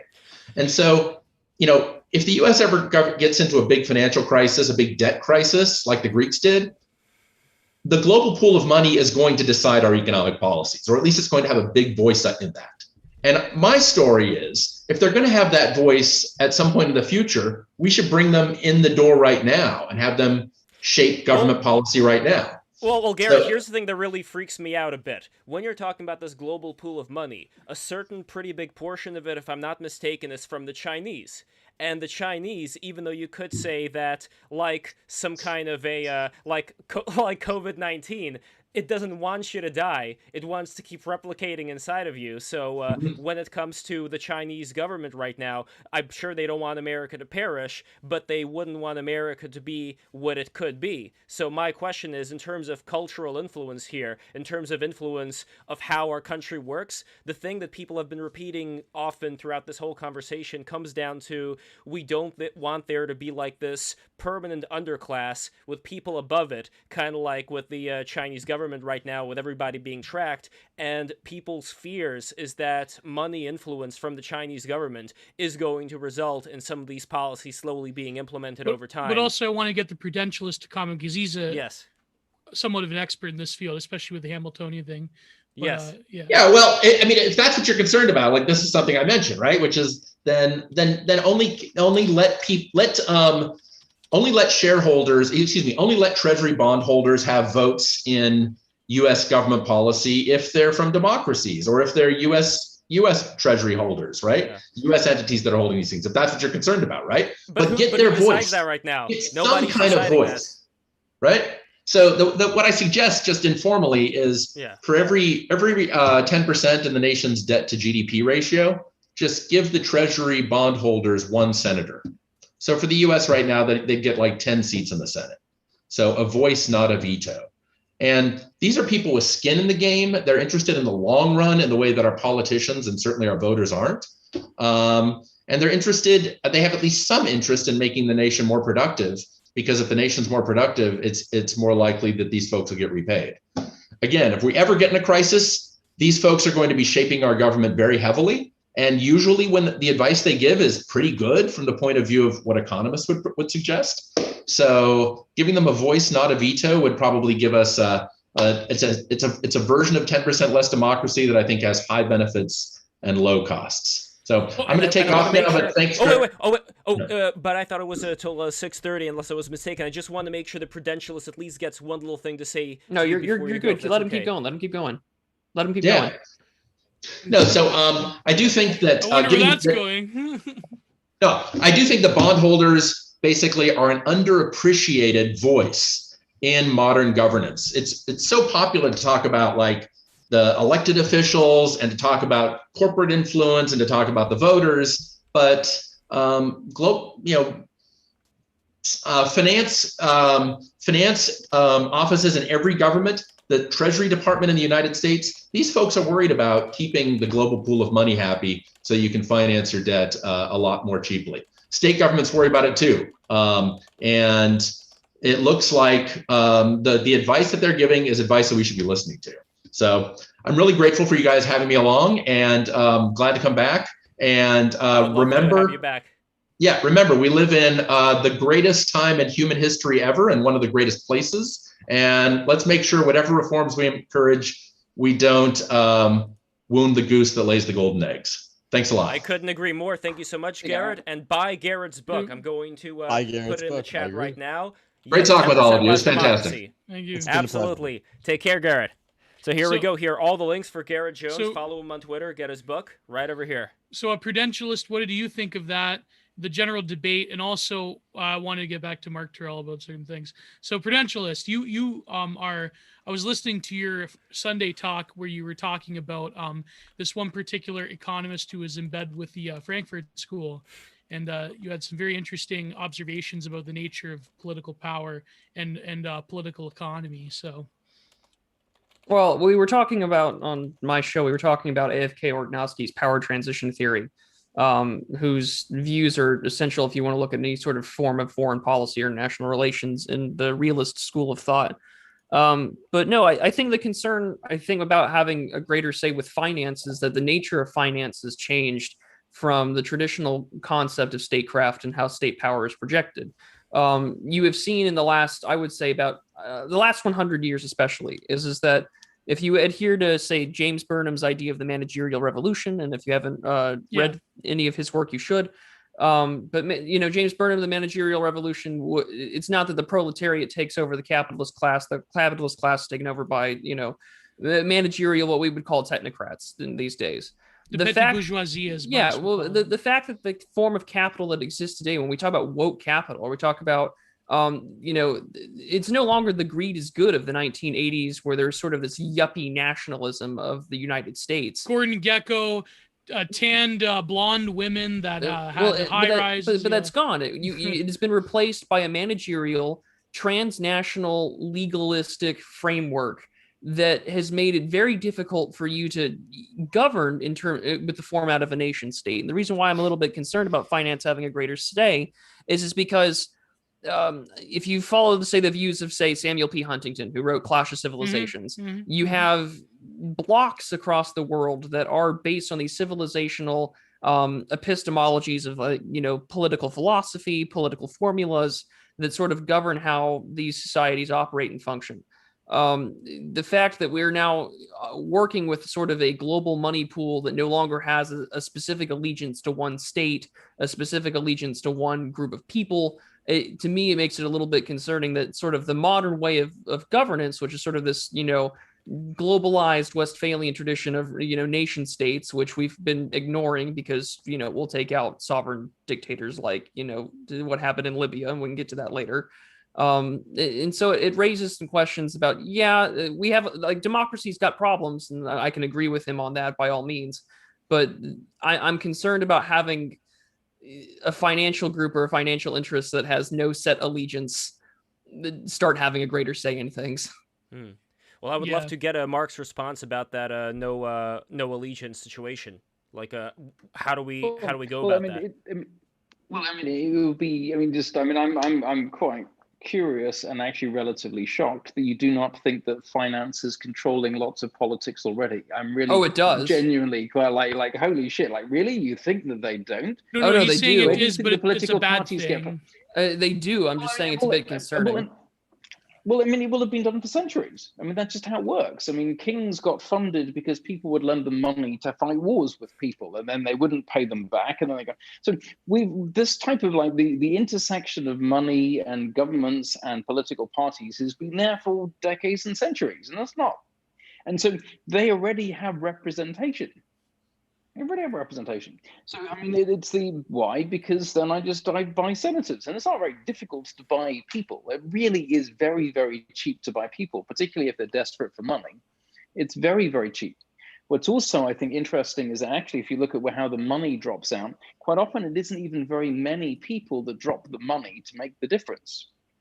If you look at whatever Edelson, just before he died, he was the one that was cutting whatever tens of millions of dollars of checks. It still didn't work in the end, but it came bloody close. And there are a tiny number of people that are dropping the seriously large checks in to drive it. Now, on the Republican side, that it's more. So is that going, I mean, with the idea of having whatever, sort of JP Morgan has got its own seat on the board, well, they don't need it. And if they only had one, they'd still have the tentacles into all of the other, because those politicians, they still need the money to fight these elections. So I think that just I mean, I just thought it was very cute, but I mean, it wasn't practical, useful, or anything in that sense. And well, in part of where I'm coming from, so I'm a practitioner, so I'm 25-year plan to change the world. I mentioned Libya. Mm-hmm. I mean, I came up with the plan to have a civilian military intelligence network across Libya to coordinate bombing strikes so that civilians could let NATO know, do not bomb here because there's a school full of children. And that was wackadoodle crazy shit, because this is people connecting over the internet who'd never been to Libya beforehand, who'd never met each other beforehand. But we came up with this really sort of ragtime. I mean, it's definitely very, very movie worthy. And I went to Libya at the end of the war as well. So it's really crazy stuff. But we ended up getting involved in 20 or 30 major things that took place in the 6 months of the Libyan war, and also kicking off of the Syrian war, which, by the way, was a disaster, and I wish I never did anything, because that just was unmitigated disaster. But it's tricky, and it's very, very interesting looking at how things actually work. And I think many people have got, let's say, I don't think idealize is a particularly good word, but they have their fantasized way that they think the world works. And they never really take any effort to see if that's true. And they'd rather live in their fantasy, because the delusion is so much more comforting than actually confronting the facts of what goes on. Now, as a pragmatic person and as somebody that executes stuff, I like facts. I like numbers. I like testing things. I also like understanding when I'm wrong and changing my opinions very quickly, which most people do not do. They'd rather go down fighting over years, espousing the same nonsense over and over again, which quite often people think the nonsense is quite good because you sound so much smarter than everybody else, but it's all bullshit. And I have found, I mean, I managed to get in my sort of prediction, my sort of crystal ball of what's going to happen next. I've got every major election that I followed right for the last 6 years, usually to within 1 or 2%. And it gets, but it's not scary. It's that I just see things differently to other people. People focus on things, and it's fair enough that they focus on them. But when I'm looking at, let's say, how does one win an election? What's going to happen next? I just see different things, but that's also why I tend to be more right than wrong. But I can tell you what's going to happen next if you want. That's fine. But on the question, the motivating thing was this issue of accountability. And that is really kind of central here, right? You know, there is. I mean, nobody's really accountable. Like, no. If I may, this is exactly the problem, right? You know, our previous guest, I share his view. I share his view of the masses. They're probably not as good at producing productive economies as people who have produced productive economies. But productive economies for whom, and productive in what way? It's very easy to say, you know what, let's just give the bondholders 10 senators. But ultimately, this view of rationalist, technocratic, scientific government, this is ultimately saying, let's have line go up government. And the more line go up government we have, the more metrics that sort of please the people who are already politically, financially, socially incumbent in power, who have the dividends of that power yield increasing, the better things will be. This is flatly not true, right? You know, your teenage suicide rates do not spike year over year. People do not commit suicide in larger numbers in your country year over year if you're actually a competent governing elite. Okay, this is just fundamentally, like, you can claim whatever you want about special insight. Well, I mean, it's elections. If I may, let Mark talk. You are claiming whatever you want. Let Mark talk. Indian, please. Let Mark reply. Go on.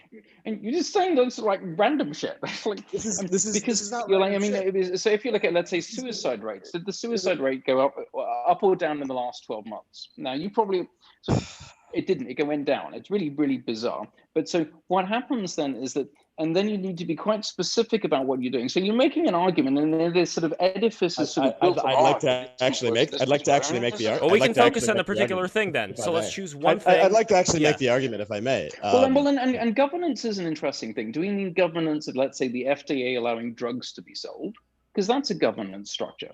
Okay. Do you mean governance? If I may clarify my position, if I may clarify my position before more positions are assigned to me, you can't actually claim repeatedly that massive discontent is really just people being mistaken and also claim to be a good governor. I didn't say anything about Mark. Do not put words into my mouth. If I may, I'd like to have more than one sentence before an interruption, if that's possible. Okay, Indian, go for a minute. Then if you're talking things that I did not say, I don't want. Okay. Number one, I don't want Indian to put any words into Mark's mouth right now. Indian, from what I understand, you are talking about abstracts here, as far as what you see going on. Let Indian explain. Then we'll go to Mark. I'd like to clarify what I'm talking about, if I could. Okay. We're talking about the issue of accountability and governance. Who holds our governors accountable for bad rule is actually missing the question of what are the consequences of bad governance? What does bad governance look like? What are the things that motivate massive discontent and dysfunction in people? This is what is not addressed by the suggestion that you could just have bondholders get 10 extra senators, because that doesn't really capture things that are important to people that don't really have to do with whether or not bondholders get rich or not. People can become very rich as bondholders if the vast majority of people suffer. There can be great disjoint between how well, quote, the economy is doing and how well American families are doing. You can have an increasing share of GDP year over year when you also have an increase in the number of suicides decade over decade from alcoholism, from gunshot wounds, from opioid overdoses. You can have get in here. Let me finish. And then I'm gonna get it. It's an argument that's going somewhere. This lack of fit between what is healthy for the people and what is profitable for the elites is why you can't actually design an accountability mechanism that just says, if the country is more profitable, if the economy is more productive, we have good governance. You really need to focus on the nitty-gritty of people's lives. Are people's lives healthier? Is people's culture more wholesome? Do people have more hope for the future than less hope for the future? Are people able to reproduce themselves? Okay, but let's stop there then, because this could be something that Mark and Indian, would you agree with that at least? That what Indian said right now, that just looking at whether the chart is going up, that is not enough, and all these things also need to be taken into account. The disagreement that you also have with Indian's assessment. Yeah. Well, some of these arguments, sometimes I like just sort of picking the small things so I can understand them. So let's say, like Indian narrated the thing about suicides, and he's mentioned this, I think, 5 or 6 times. So the United States suicide rate has increased by 50% since 1981-ish, up to a massive total of 45,000 people. So there's an extra 50. Now, if you look at gun violence as a different thing, it will be massively disproportionately larger. So if we were saying what's really important, I would normally go for the bigger number than the smaller number, because it's probably going to be more culturally relevant. But there's a reason why people pick certain things, of course, but it's not for me to know. But what I'm just looking at is that you sort of try and create an argument, like a gigantic argument over this and this, and then move it around over there somewhere. And I struggle to follow it just because I struggle to follow it. Hold on. Please don't repeat it for me, because I'm not particularly interested in following it either. No. Hold on. But I think if you lump in deaths of despair, I think that's probably a better. I can make it very simple for the audience listening. The rate of suicide among those aged 10 to 24 increased nearly 60% between 2007 and 2018 in the United States. This is from the CDC. This report was released last Friday. If your society has the rate of suicide increase nearly 60%, in just a little bit over a decade, from people aged 10 years old to 24 years old, your society is doing something wrong. There's actually something fundamentally wrong with its culture. There's something fundamentally wrong with its arrangement. Well, and I think if your basis for arguments is cherry picking out a tiny little number out of one thing and ignoring every single other number there, then I think your way of argumenting is fundamentally wrong. And I think we will just agree to disagree in all kinds of things. Well, right now you were talking about suicide specifically. I want to go a little bit back and just focus on the main point that Indian was getting at here, which, from what I understand, is if Indian sees the motivation for, I'm not specifically talking about yourself, Mark, but for people who, let's say, create certain governing structures, want to see how the world is going to be like 10 years from now, 20 years from now, I think the concern that he's getting at here is they may be looking just at the economies going up, let's say, but they may not be looking at certain things that have been left out. Now, we can say that suicide number that he said, maybe there's something wrong with it. Maybe there's a lot more for us to find out over here. But Lev, it's more so the dichotomy between measuring the health of a society with its economic output that basically benefits the few, as opposed to other more intangible metrics of the health of a populace that are dying from deaths of despair,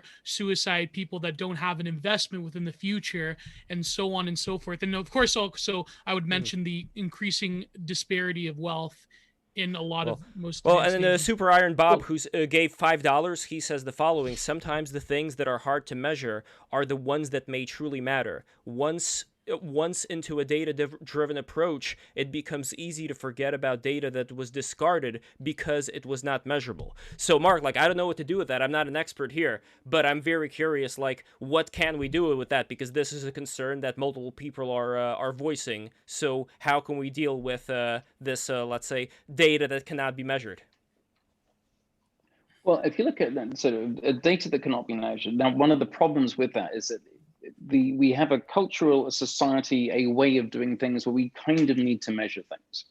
How do we allocate resources in these things? So we end up measuring things with money, but we do also have other measurements, whether it's now on climate change, percentage of things, whether it's COVID rates and all of these things. We're measuring stuff constantly. Now, you can have surrogates of measurements. You can have batches of measurements for various different things. So that's possible to do that. And there are countries like Bhutan has got their happiness index. The Netherlands is doing some fairly progressive stuff, and let's say doing some measurements other than GDP. And already there are a lot of these things don't make a lot of sense. It was interesting with the bond discussion we were having earlier. There are a lot of people that bet on things going down, not up. And there's a lot of people with hedge funds that want disaster, and they make more money out of disaster. So it's almost imagining that there's these pension funds that just want to keep money in there. So, but we live in this sort of massively diverse world. The other thing, this is a massively diverse world where we have sometimes some very polar, let's say divergent ways that we think that's fundamentally how life should be. And China is a very good example where they just think differently to us in a whole bunch of different areas. So what can be done about it? Now, one thing that I would say, let's say, good about the World Economic Forum is that I do believe that they put a lot of effort of getting climate change onto the agenda. I think they did that well. They also did a lot of effort getting women participation in business. And I'm sorry that we're missing female participation on this panel. And normally I didn't look beforehand, and I apologize for anybody here. Normally I do not do manels. So I apologize, and I won't come on again if there's no form of ban, because you're missing a diversity of voices. Because but just to be clear, how would a diversity of the sexes affect the diversity of the dialogue? I mean, we can't just judge each other based on the fact that we're all men. I mean, first of all, you don't know if one of us may identify as a woman, but I'm not going to go that direction. We can get our friend Alex Kashuter or someone on who's also a woman. Yeah. So we can do that. I don't know, personally, but it's quite an interesting thing, because it's the World Economic Forum. Let's say they were hijacked by some of my friends, my Davos community friends, because somebody put out a tweet saying, oh my God, there's only 11% of people at Davos are women. And the WEF hated that number. They wanted, she had to, I think, delete her tweet and remove it. And this was just because you can't tell people that. Well, the thing is that she did, and she did it in a way that was timed, that this was deliberately timed to become a press story. And then all of a sudden, Davos was being asked the next year, what do women plan? To be very fair to the West, they then have changed their policies so that now the corporates can say, okay, you can bring 2 people, and if they're both men, if you want to have anybody else, they need to be a woman, because we need to be more representative of society. Because the problem with otherwise is you end up with societies represented by the people that have persistently run society, which means white men. And whilst that might reflect the top of society now, it's really unfair and it's wrong, and it excludes a variety. Wait, are you saying? Wait. Let Let me question you. So you're saying that that white men have the most cultural capital in like modern American society still? No, you said the word cultural capital. No, I say, like, I mean, if you look at, let's say, where does, let's say, power and charge come from? It's white men. Oh, it's white old men. Yeah, and Davos is full of white old men. Now, it has become more and more female over the last decade, and even more over the last 5 years. It has become more diverse, more vibrant, more colorful. And that is helping that organization to become more relevant. The thing is that right now, I mean, there is a vast amount of privilege in a whole variety of different things. And whilst if you're at the top of the tree, you sort of don't notice because you're at the top of the tree. But right now, this is quite unfair, and it's not necessarily even good for the people at the top of the tree. Now, the thing is that the people at the top of the tree could quite easily keep staying there for more and more decades. I personally, this is my personal choice, I don't want to live in that world. And if I have any ability to make any change myself, I will do so.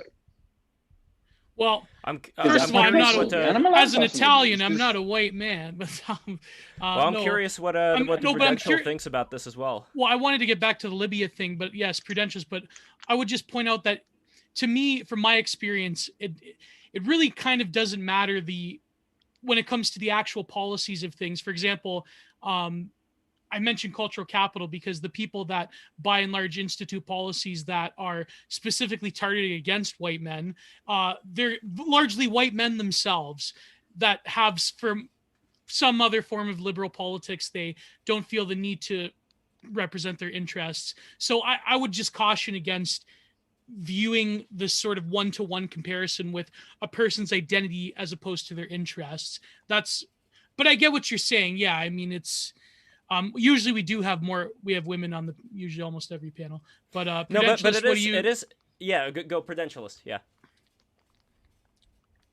Prudentialist? Yeah, there we go. Oh, I'm here. Just keep on going. Yeah. I've got nothing at this point right now. Just keep going.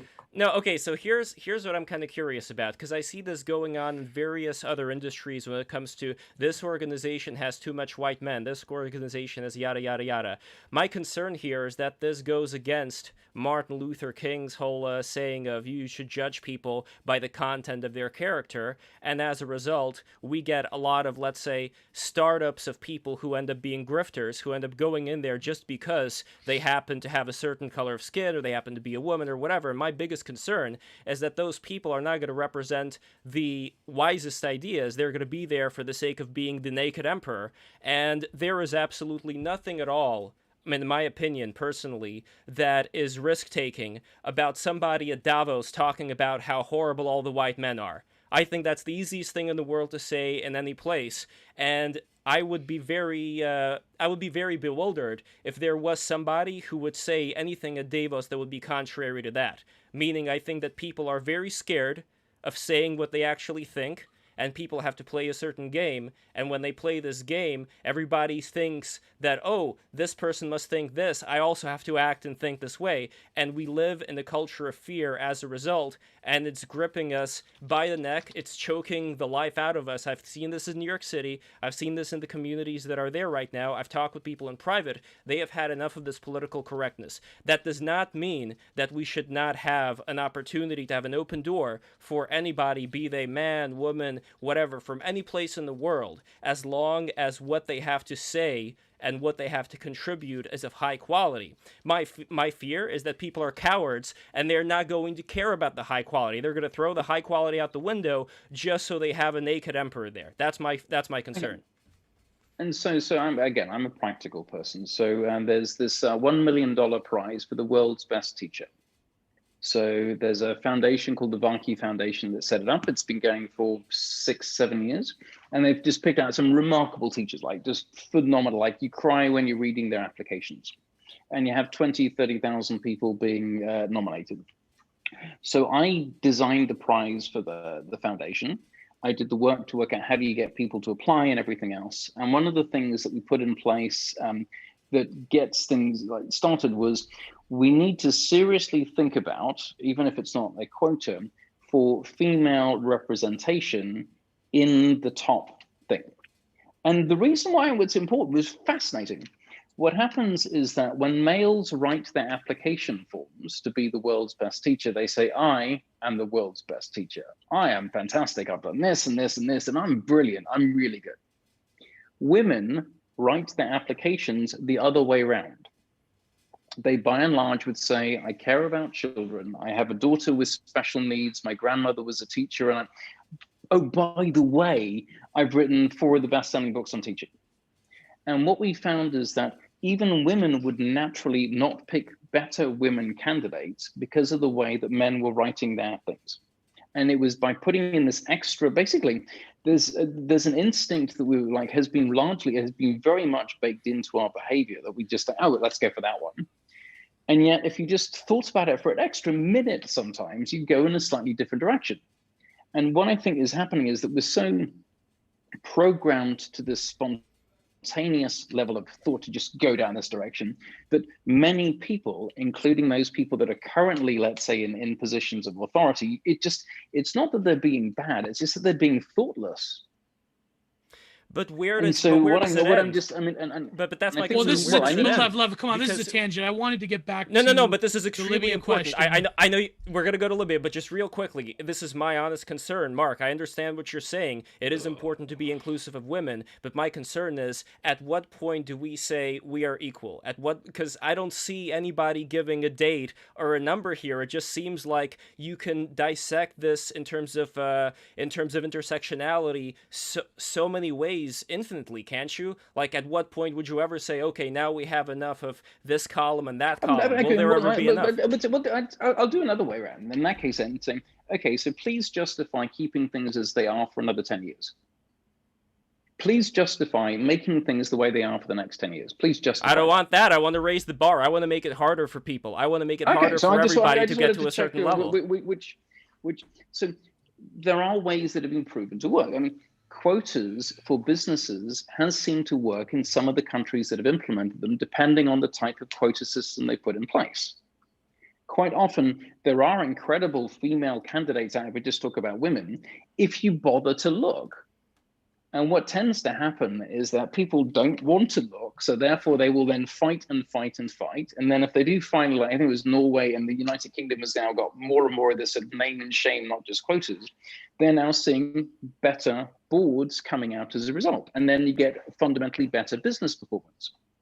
Partially this is because if you have a bunch of whatever macho testosterone driven men, they don't see everything.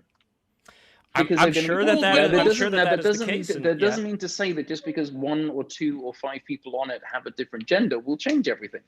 At the moment, though, if we just sort of perpetuate the sort of world that we live in, it's just not nice. It's not cool and it's not fair. Because quite often the reason why they've been marginalized isn't because of any real merit. It's that they weren't allowed to do that in the first place. Yeah, but wouldn't the counter argument be that basically even from a purely meritocratic standpoint, that's not like fundamentally changing the system as such? If you just put in like a bunch of girl bosses or whatever, like that's still reinforcing a system that a lot of like Marxist and feminist and so forth theory has rebelled against. Now you're just sort of like putting still super competent people, obviously, but that's still, even if they have a different perspective, they're still by and large consenting to this like global capitalist system, right?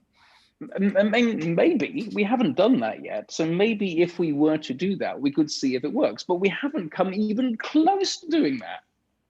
Not at all. So at the moment, there's like, I mean, at the moment, these things are theories. They haven't been proven. It's like, so what we do know is that if you keep having a whole bunch of old white men running things, you end up with a society that is not diverse.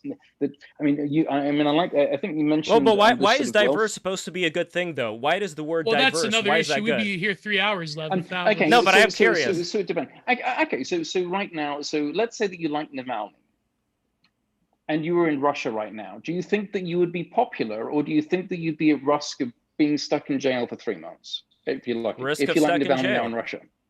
Risk of stuck in jail. So therefore, and so that you'd be a minority, and then you would be a persecuted minority, and then you might find yourself being a dead minority. I'm just, maybe I'm not autistic. But well, here, maybe I'll I'm give just you a not different picking up example. on I'll the give you a vibes different properly. example.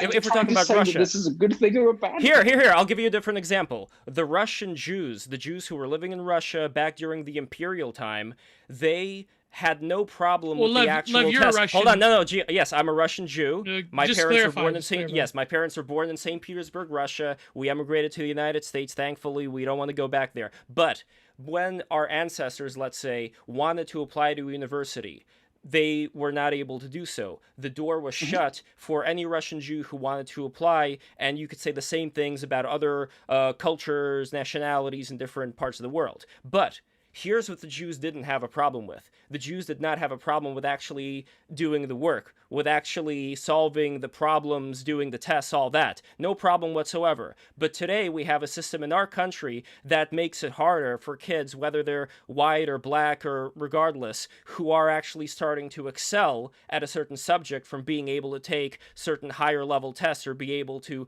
get ahead in the academic system. They have to drag along all the stupid kids that are not as good as they are. So my concern here is that when we become so, let's say, so religious in wanting everything to be absolutely equal from the top on down, is that we are not going to have a meritocratic system. What we are going to have is we're going to have people coming in there, becoming the leaders of whichever group of persecuted people they claim to be the leader of, and they make a lot of money doing that, and we've seen that time and time again with various people, and my concern here is that it's actually going to bring most people down into the ground as opposed to being able to lift them up through encouraging people to strive to their highest level. That's what I personally want to achieve, and I'm not seeing it with all this Marxist stuff that's going on. I wouldn't recently. even call it Marxist stuff. That's not really. Okay, that's fine. Not Marxist. You're just throwing out words now. It's like word salad. Like you throw out another one. Right. Well, no, I wouldn't say it's that far. Marxism, if we're talking about equality, no, Lev, I is disagree. This idea It's of... the basis. A lot of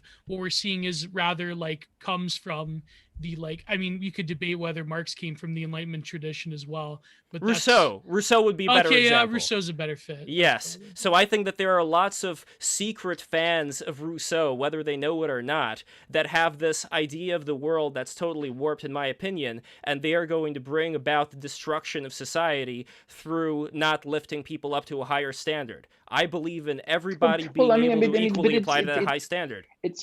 It's very tricky because if you look at society, so America is 350 million people. You have people that are blind. You have people that have got disabilities. You have people that have a different color of skin from the majority. You've got people that have got financial problems, that they have gone bankrupt because of medical debt. They have lots of different things. Yeah. Now, there is, let's say, a particular, let's say, vicious line of thought that they would say, okay, in that case, they don't merit to be successful. Clearly, they have. This is why the American dream is such a nasty, vicious propaganda engine. They didn't deserve it. They didn't try hard enough. It's clearly their fault. They really didn't try hard enough. Now, unfortunately, most societies don't kick these people on the streets. They don't let these people die, because that will be shitty. Sometimes people could be really good and they run out, they just go on bad luck. So we don't live in a society of meritocracy, and there's no demand that we should, and no desire. And I didn't say that we should have a democracy. And I would also say that there's no absolutism whatsoever. Even to even mention the word would be just ridiculous to me. I would just giggle at it, because clearly this is not anywhere close to whatever we have. At the moment, we have to have, at the moment, it's quite remarkable that as a society, people are genuinely helpful to others. People will, by and large, help others out. This is quite remarkable. A few people take advantage of that, and these become the highly successful people with lots more money. And over time, they're able to finance politics to get people that vote for policies that they want. So you can have a real estate guy in that borrows $1.5 trillion to give a $1.5 trillion tax cut to people that voted for him, so that some of them could put the money back as donations so that he could get elected in again. That's how the system works. Now, is that meritocracy? Of course not. Of course not. No, obviously. Even I mean, it's just like, because it's not. Well, let's get the prudentialist in. He's eager to talk. So. Well, let keep going. I've got a few thoughts that I've got bubbling in. I'll have it in a minute. Oh yes, and yes, and I'm by the way, and for those people on YouTube, I'm definitely I'm in the sleeping bag. I created this group called Davos, which is hacking Davos. The web hates me, absolutely hates me. Oh boy. No, I wanted to ask you about finally. I know it's going to be an ugly confrontation. And I need to wrap up sort of fairly soon. I'm doing whatever. Since I have a new company that's starting, I'm doing whatever, 10 to 14 hour days. Oh, no problem. But I just wanted to ask you about, okay, so full disclosure. And no, for the YouTube hopper, I'm not with the WEF. Yeah, well, okay, I mean, you can think that. You can. Don't worry about our chat. We don't moderate our chat. Except ignore if the they chat. say, if they say gamer words. But they do think that you're a glow in the dark, as they say. So I wanted to ask you. I have no idea what I mean. I'll Google it at some point. Oh, no. Please don't. It means, it's a slang in the internet, a meme term for like a federal infiltrate. Anyways. So federal agent. Yeah. So who I have no problem with whatsoever. The more federal agents here, the better. Oh my God. Please don't say that. Don't get them fuel. I wanted to ask you, I have a serious point. Okay, now full disclosure, I was somewhat of a fan of the particular regalia of Muammar Gaddafi. He has some kind of affinity for a certain Italian regime. I won't name names, but so there's some kind of ethnic lineage I have there. I wanted to ask you, given your involvement with the Libya situation, whether you want to dox yourself, I know it may be, confidential information, but given what Libya is now, a lot of people would argue that Muammar Gaddafi brought a stability to that region that was greatly lacking, and what's in its place now is basically a failed state run by tribes that have slave markets where you could buy literal children and arms, and the disaster that the American government helped participate, along with the French and the British, basically facilitated an utter human rights catastrophe by settling an old score that the Americans had with Gaddafi since the late 70s. So, but you being someone that probably helped, I don't want to put, yeah, and this is the first time I'm hearing about this, but yeah. But to say that, what is your opinion on that charge? And also, given that you say you had a role in that regime change, in hindsight, how do you feel about it now, given that Libya is such a terrible human rights disaster nowadays? Oh, I mean, absolute catastrophe. And Syria is much worse. Yeah. And so certainly sorry that I'm helped any of the activists there that I help. I mean, I do strategy stuff, so I just figure things out. I'm not. Right. So, and therefore it's not, I don't have direct influence. I did a few direct things that were interesting. I'll mention just sort of one of them, just so you have an idea. So I got involved with Libya because my goal was to have civilians not get killed. Right. And as soon as things go bang, there's collateral damage. And so I was helping civilian groups inside of Libya, and then coordinated with doctors' networks around the world to make sure that the civilians were safe as possible, that if they were injured, they would get looked after, and there could be food and medicine supplies in. That was what I was doing. And with a whole team of crazy people. There were things that we did. So one of the things that I specifically did, so it was leaked to the world press that Goldman Sachs, HSBC, Siemens had, let's say, significant amounts of money from the Libyan government, like billions, that had gone into them. And it was, let's say, an open secret, but nobody had the data. Well, I managed to get a copy of the management accounts of the Libyan Investment Authority, and I gave it to one of my friends. And this became a massive global issue. And it really meant that a lot of it became a big story in every country because now Libya couldn't just be hidden away, because now you had to talk about your country's biggest bank that was 5% owned by the Libyan government. These were some of the things that were done to help civilians. And unfortunately, what happens with like, if you're trying to, let's say, tip a system, so I wouldn't recommend this for people, but if you're trying to have a system from a stable state to tip it to make it, let's say, in your view, better, what happens is that the system destabilizes first. And that doesn't mean to say that it will destabilize the way that you want. I mean, you've got all kinds of, if you study revolutions, which I have done, there's all kinds of wackadoodle crazy shit. And what happened was that there was a period of time, there was about an 18-month period when something good could have taken hold in Libya. It did not. And now it's a catastrophe. And Syria is dramatically worse. Much worse. But why do anything at all? That's what I don't understand about this whole thing. Why not, like the doctor's oath, do no harm? Well, I mean, why do a podcast? Why are you doing this? I mean, there's no point.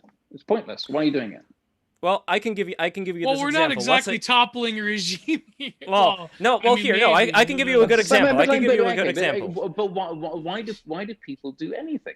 Now, I have no background in Libya. I don't have any Libyan friends. I mean, now I have some friends. So I have no skin in the game for this. I'm not doing this because I have a passion for this stuff. I just like solving hard things, and I decided that I have a plan to change the world. But don't you and there's a lot of risk there, and you have to you do take the responsibility. Please, to, Prudentialist, do you want to I retired. Yeah, no, but what I mean, Mark, what I mean here is that with a lot of lofty plans, like when you take that upon yourself, you are taking upon yourself a great risk. And I don't know, like if you believe in the afterlife or anything as far as reincarnation. Well, actually, do you? I'm just curious. Yeah.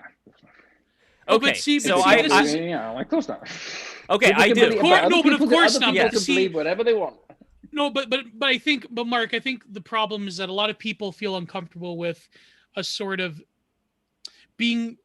having solved problems, quote unquote, solved by people who are sort of like this detached impersonal reason that doesn't have a sort of any form of cultural or ancestral or religious or even like a personal investment within these societies that are being fundamentally affected in so many different ways by a sort of global technocratic class that has the sort of power harnessed of expertism. To me, even the concept you're not talking about me then, I can tell, because that's not me. No, maybe not you, but like, definitely not me. But I mean, just the way that you're framing things. Yeah, but look at, let's say, how things practically work out. I mean, the Libyan government has the best oil deal of any country in the world. The Libyan state keeps 77% of the oil money. Right. Which is much better than Mexico and Nigeria and anything else. So right now, there's a shitload, and they produce about $750 million of oil every day, or like every week. It's just stupid amounts of money. So there's a lot of money. Libya is a tiny population. So NATO were ready to go in. Now, if you look at Syria, Syria has a different set of dynamics. Now, we do have the issues that Sarkozy wanted to get involved in the Libyan war because he thought that a good foreign policy intervention would win him an election.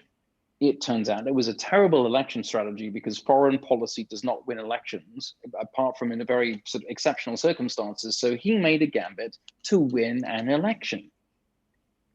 Because you can see that's pretty evil, right? There's something evil about that. About somebody who would destabilize a region based. Yes, and I'm not saying that's great. This is how the world works. I mean, I don't know if you read. I mean, if you looked at Cablegate, WikiLeaks, and all of these things, then you find out at least a little bit about how things actually work. But then the question is, but then you're saying that we can like harness that evil to better ends, and but then what will be your no, I didn't. I didn't say that. I just said they could understand it better if you. I mean, you have to understand it first. At the moment, you have people that are idealists that just think that everything is going to be rosy and cookies and cream. You have people that think that everybody is like me and they're loving and blah blah blah blah blah. So I don't think that. Or you have people that talk and use really good words, but they do nothing. Their words are just leaves drifting on the wind, and they do nothing, but they can talk nicely. Except for break the rules. Do you want to get Except for this? break the rules. We are not doing nothing. By the fact that we are having you and we are having other very smart, people who know what they are talking about. And I definitely think, Mark, you know exactly what you are talking about. It is extremely important to talk with you about these things because we are opening up the conversation to more people to be able to know what is going on and to make their decisions accordingly. I personally go with the opinion of, like that whole doctor saying, do no harm as much as possible, which is why I have to be very careful about whatever it is that I say. As far as whatever I told you here in this conversation, I genuinely believe it. I genuinely believe that there should be an open door for people of any type to be able to go through it as long as they can meet a certain threshold. Those are my personal beliefs and I stand by them every day. But I don't want to implement something that may be good on paper, like communism or whatever, that may result later on in, whoops, we got all these deaths, we got all this instability. All that I'm saying, Mark, is that heavy is the head that wears the crown, so to speak, when it comes to a lot of these decisions being made. And the reason why at least for me, it's important to look at like the afterlife and things like that. I think everything matters. I think everything we do matters. That's the last thing I just want to say there. Well, we're sort of a product of the traces that we leave. And the thing is that, I didn't make any decisions. I did not execute anything. These things, because I'm not Libyan. I don't live there. I didn't do anything. I came up with some ideas, some people listened, and some of the things executed. So in Zimbabwe, they had an election in 2008, and the bad guy, Robert Mugabe, lost the election by 50.4%. That was my idea. I sat down with the guy in Davos, and in 45 minutes, I invented crowdsourced election monitoring, because that's what I do. I figured things out. Yes. Well, I did not implement it. I was not, and I'm not saying you did. By no means am I saying I wanted to get the Prudentialist on because yes. he has a lot of thoughts on this. So, I think practicality is important when we look at anything, especially when the fact that the world is the way that it is. People will do things, and to win elections, people will make gambits. And I think the fact that people are willing to take action. We might disagree on things, but I think Mark is absolutely right that there's a practical sense in which we have to view the world. There's a pragmatic sense in which we have to view the world. And the fact that Mark goes out of his way to try to mitigate civilian losses, that's amazing. And Absolutely. The fact that we're telling these stories is a great way to get things out there. But I would agree with him that we do have to look at things in a sense of a practicality because people are irrational. And I hold that viewpoint that despite the fact that we hope that people act rationally, people don't, and people make bad mistakes, and people make gambits. Referencing Sarkozy is an excellent point. Referencing the foreign policy debacle and what's been going on in Syria is even more of a point that proves that things are irrational. So we have to do those things. And I think that, we may disagree, but again, the bottom line is that, yeah, he's right there, that things have to be done in a practical sense, and you have to look at it that way. But how do you balance the practical with the moral when it comes to not yourself, Mark? I completely understand where you're coming from, and I do agree with Prudentialist that you did very good work, absolutely, in mitigating the amount of damage as to the civilians, absolutely 100%. But if we're talking about the people that are around you, the people that make all these decisions, and you could say I'm just a naive kid by even talking about it this way, but how much could, let's say, there's an old Jewish proverb about how you light like a single candle in a dark hallway and all of a sudden everything is illuminated. How much would it actually take to break through to certain people so that, I'm not saying create a utopia. Utopias are scary to me. I am not a fan of Rousseau by any means, as I've already demonstrated. But at least, like I said before, do the least amount of harm possible. Like, how can we structure society, going back to the original topic here of good governance, how do we structure society in such a way that we do the least harm possible? I kind of think checks and balances to power is one definite thing there, but also as far as the concern that people are feeling today from all those people who don't like you at Davos that we were talking about before, people don't want to be in a state of being subjugated by a top-down power that's going to put a boot on their head. That's the last thing they want. I would disagree. No, it's not. But that's how societies are run. And if that's not how America was run for a long time. Yeah, yes, it was. Yes, it was. Of course, it was. Compared to what? Compared to what? Because we have to compare these to all the other countries that have existed before. Wait, well, Mark, finish your point, then I would. Yeah, I'm sorry. With all of these things, if there is a revolution, so America had a revolution, but it wasn't as though every single person living in the American colonies went into revolt, because very they few, didn't. Actually, there was a very tiny number of people the terrorists of their day, but they managed to grow. They managed to get lucky by getting unlucky. And the Boston Massacre, I used to live next to where the Boston Massacre was done. So a constant reminder. But they got lucky, and they got lucky that the UK made a lot of like strategic mistakes at the time. So and now this becomes especially America. Up here in Canada. So and then in Canada, then Canada decides, okay, we'll invade you back again. But it wasn't really Canada; it was the British doing that. So what is interesting, if you look at, let's say, like a hardcore strategy of just understanding, like, say, how things work, a lot of it comes down to like tiny little numbers. And even if it's not respected, my view that things happen at the edge, that is how elections work. And it just means that if you win 5,000 more things in Pennsylvania, then you win Pennsylvania, which has this many seats. And your way of doing that is you stop some people voting and persuade other people to vote. And the way of doing that is you work out what makes some people happy and some people hate you. And that's the strategy. That's how you build a strategy up. I think it's the people that don't understand this. When these people have, let's say, like an oversized influence on setting policy direction, setting goals for certain leaders, they almost, let's say, hamstring the potential leaders that could do good because they just have shit strategies. Now, by the way, I mean, Bernie Sanders was mentioned earlier.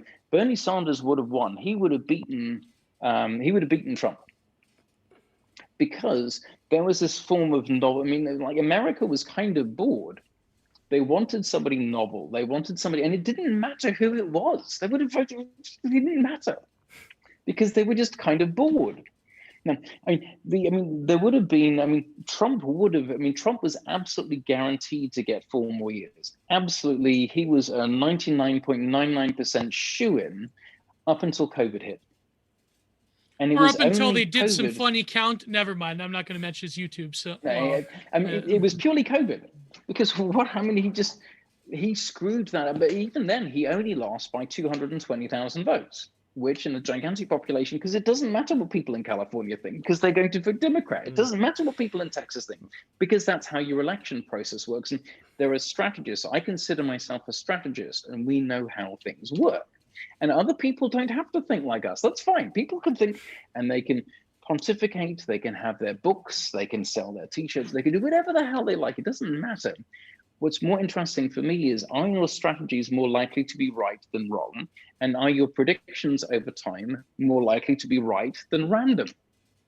And I know I see the world differently from many, many people. And just what I've been looking at, whether it's the sort of COVID pandemic and what's happening next and anything else, I just see different things. Now, I would have written a book about it, but I just decided I couldn't be bothered to finish it. Well, I actually have a new book about that from Giorgio Agamben. Where are we now? But speaking of Agamben, one of his greatest influences, and believe it or not, one of my greatest influences is Michel Foucault. And he was in a debate with Noam Chomsky back in the 70s. And he said that Chomsky said to Foucault, he said, "Foucault, you are the most amoral man I've ever met in my life. Mark, I think you're one of the most amoral people I've ever met in my life." I don't know what to say. I'm shocked right now. Not immoral, amoral, but it's you mean kind of like Machiavellian. But it is very difficult to argue with. I recognize the distinction. Yeah, it's very difficult to argue with. I do stuff. Yeah, well, Prudentialist, you had a lot of thoughts about the American. Did you want to address? I know Garrett Jones isn't here, but you were following the conversation. But what do you think about the structure of how the future, and I also then Mark after, what do you think about the structure of global governance and the world picture going forward? Do you think that sort of Westphalian sovereignty is a meme and it's going to die and we're all going to be run by Klaus Schwab with his Final Combat gear? Or do you think that maybe populism is going to be a force? It doesn't have to be either or. We're like, what do you just think in general? And then Mark as well, because Mark, Mark. Let Mark go because he's about to leave. Well, I need to. So yes. The Klaus Schwab failed, and the World Economic Forum conclusively failed. Why do I say that? In November, before COVID hit, the World Economic Forum did a session with the Gates Foundation and. I've still got one ear is gone. Can you still hear me? Yep. Yes. Yep. Yeah. Okay. I just my AirPods are dying. So they did a session and they were looking at what would happen in a global pandemic. So they role played out a global pandemic. And what was interesting is they got many of the things right: shut down on travel, shut down on GDP. What they got completely wrong was everything else. Yeah. They believed that the world would gather together as a global group, that everybody would partner together, and they completely misunderstood that immediately a country will look after itself and a region will look after itself. And we have this exceptional result of the European Union basically creating a health policy, which it never had explicitly before, and doing this almost practically overnight. It was remarkable that they did that. But they could see that was because, I mean, one of my friends in California, he gazumped the national health and he bought a whole bunch of the ventilators from whatever some Chinese do that were meant to go to a country, and California bought them cash. So what I think is interesting is that this great global vision that Klaus has failed. And it actually turns out it never worked. It looked like it worked because it was never put under pressure. And that particular thing, the other thing is that Klaus, I mean, I've only ever said, 3 words to Klaus, and all 3 of them were hello. So it's not as though I've had a conversation with him, but I know him extremely well because I can think like he does. He at the moment is seriously disappointed because he will die between 83 and 89. Let me just put this in here. External headphones. Can you hear me? Yep. Yes, I can. There you go. So I'm just switching over ears. This is working? Yes, it is. And everybody subscribe. While Mark is searching for something, everybody subscribe who has not subscribed yet. I forgot to mention that. Man, this is a very exciting show, I gotta say. Mark, you are a very, very interesting person. I just want to let you know that. I'm sure Klaus has some friends down there, if you know what I mean, when he passed. Can you hear me? Yes. Mark, did Bruce asked in the chat, did Klaus Schwab smell like sulfur? See, the thing is that he's just not very good at it because he's not. Klaus Schwab cares about Klaus Schwab and his position in the world. He doesn't really have this grand vision of controlling things. At the moment, he has an extremely successful non-profit that bizarrely makes $1 million of profit every year. Perfectly. That's what I said. He's a grifter. And he controls the situation. I mean, right now in my Young Global Leader community that I'm still a member of, they will do anything to suck up to get a free ticket to go to Davos. Yeah. Now I changed that suck up nature of that sort of group because I made it free for them to go to Davos and they didn't have to suck up because they just have to spend $2,000 on a sleeping bag. But I'm still concerned about there being people like, I don't know, you got John Kerry, you got Prince Charles, you got some people that seem to play along with that same game. How influential could those people be to having politicians implement some of their ideas? That's what concerns me more. There is the global public relations cabal, which works out how do we manipulate things to get things done. I mean, I've got friends of mine that work to manipulate the United Nations General Assembly to vote on things because that's their job. That's what they do. And you have London-based and New York-based PR firms, and that's what they do. How do we lobby and how do we do these things?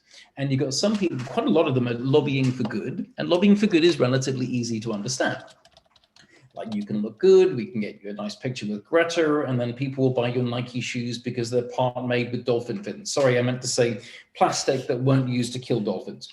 But there are other people that work down, you know what, another way of doing things is I have a lot of dirt on a lot of people because one of my buddies has got an apartment in New York with a bunch of webcams, and we have enough dirt to basically take people down. But why would we do that? Well, we just like people to go do stuff.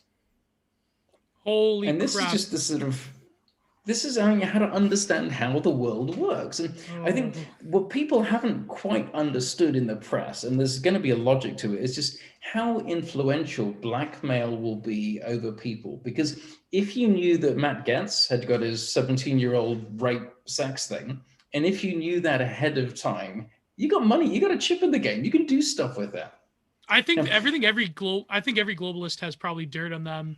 They probably all like have some form of blackmail or act. There's just one other anyways, alternative. Wait, hold on.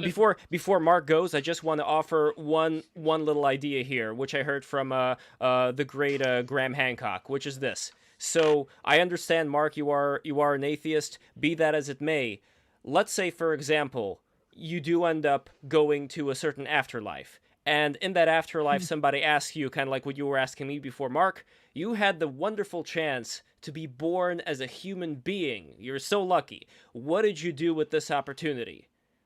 So how would you, if that were to happen, how would you answer that? Because you asked me a similar question as far as like, why am I doing this and all that? At base level, it's very interesting to look at, the intricacies of how these things work. But as far as what your responsibility is within that system, what is the most you can do? Is it just to earn a paycheck? Is it just to, I don't think it's that. I think it is to mitigate the worst things from happening. And the question for me is, how do you determine what those worst things are? And I wouldn't look at that, because if you're trying to mitigate the bad things from happening, you sort of have to take the weight of the world on your shoulders, because there are many bad things that could happen. So quite quickly, even that, let's say, that mantra that you have will very quickly be unpicked, because you can't fulfill that. So I took a time, 10 years ago, 2006, to work out, I think that all of life is pointless, but you can give yourself a point. I decided, just because I wanted a challenge, to say I exist to change the entire world for better, all of it at the same time. I decided that I would operationalize this by changing 4 million people's lives for the better in 4 years, because I like numbers. I said this to my partner, who's downstairs, still complaining probably that I'm too loud. And she said, add a zero onto it and make it 40 million people. Okay, that's fine. I need a plan for 40 million people. I went to Davos in 2008 to see, can I help people? Does anybody need any help? The first guy that I spoke to became the deputy prime minister of Zimbabwe, because 45 minutes of a plan changed the outcome of the Zimbabwean election, because he implemented it. All right, that's interesting. Well, if you can do it once, is this a one-off? Now, at this point, I could become an American superstar, and I could be basically doing a road show and getting paid to do... But I don't care. I don't care about money, not because I have money, but because I just don't care. It's all stupid. I just like doing things that are quite hard, and I exist to help others. And if people need help, but it doesn't say help everybody. And so I work out and I pick out projects that I find are interesting, and I like to help people. I can help individuals, but I like scale, because if we look at the level of problems we have in society, we have a scale of problems of hundreds of millions of people. So whilst it's really important to help one or two, and you can change the world, the thing is that I change the world just by doing this changes the world. So it's a pretty pointless way of describing it. But I like things that could help hundreds of thousands and then millions of people lead better lives. Now, how do you define better? Other people can debate that, because I'm busy or even your motivation doing stuff. for doing so is, we don't have time. We're wrapping up, because you have to go. Prudentialist has to go. But please come on again, where we can stare into the horror of the. No, I'm kidding. About motivations and all that. So Prudentialist, do you have some final words as well, or? Practicality is definitely the way to go. I think that even though we may disagree on things, I think that there's that fundamental understanding on both sides here that you have to look at it practically, you have to act pragmatically, and you have to be willing to take the actions. And I think that regardless of your belief system, giving yourself the point to take the necessary steps to do something is vital. That's why we create things. That's why we talk to people. So while there may be disagreement, I do believe that there's that fundamental baseline there of practicality and engagement. Absolutely. We have to be more practical. Yes. Well, and just as a point, I see somebody saying he wages nothing. Hey, look, I don't know what that person who made the comment did, but so the Global Teacher Prize has got 40,000 teachers that now have got applied for the prize to create a reference model of great teaching. And there's a lot of organization that goes into making that happen. I did that, and I help people do that. Now, I don't know what the person's making the comment does. I don't know who you are. I don't know, but I at least did something that helps teaching. Yes.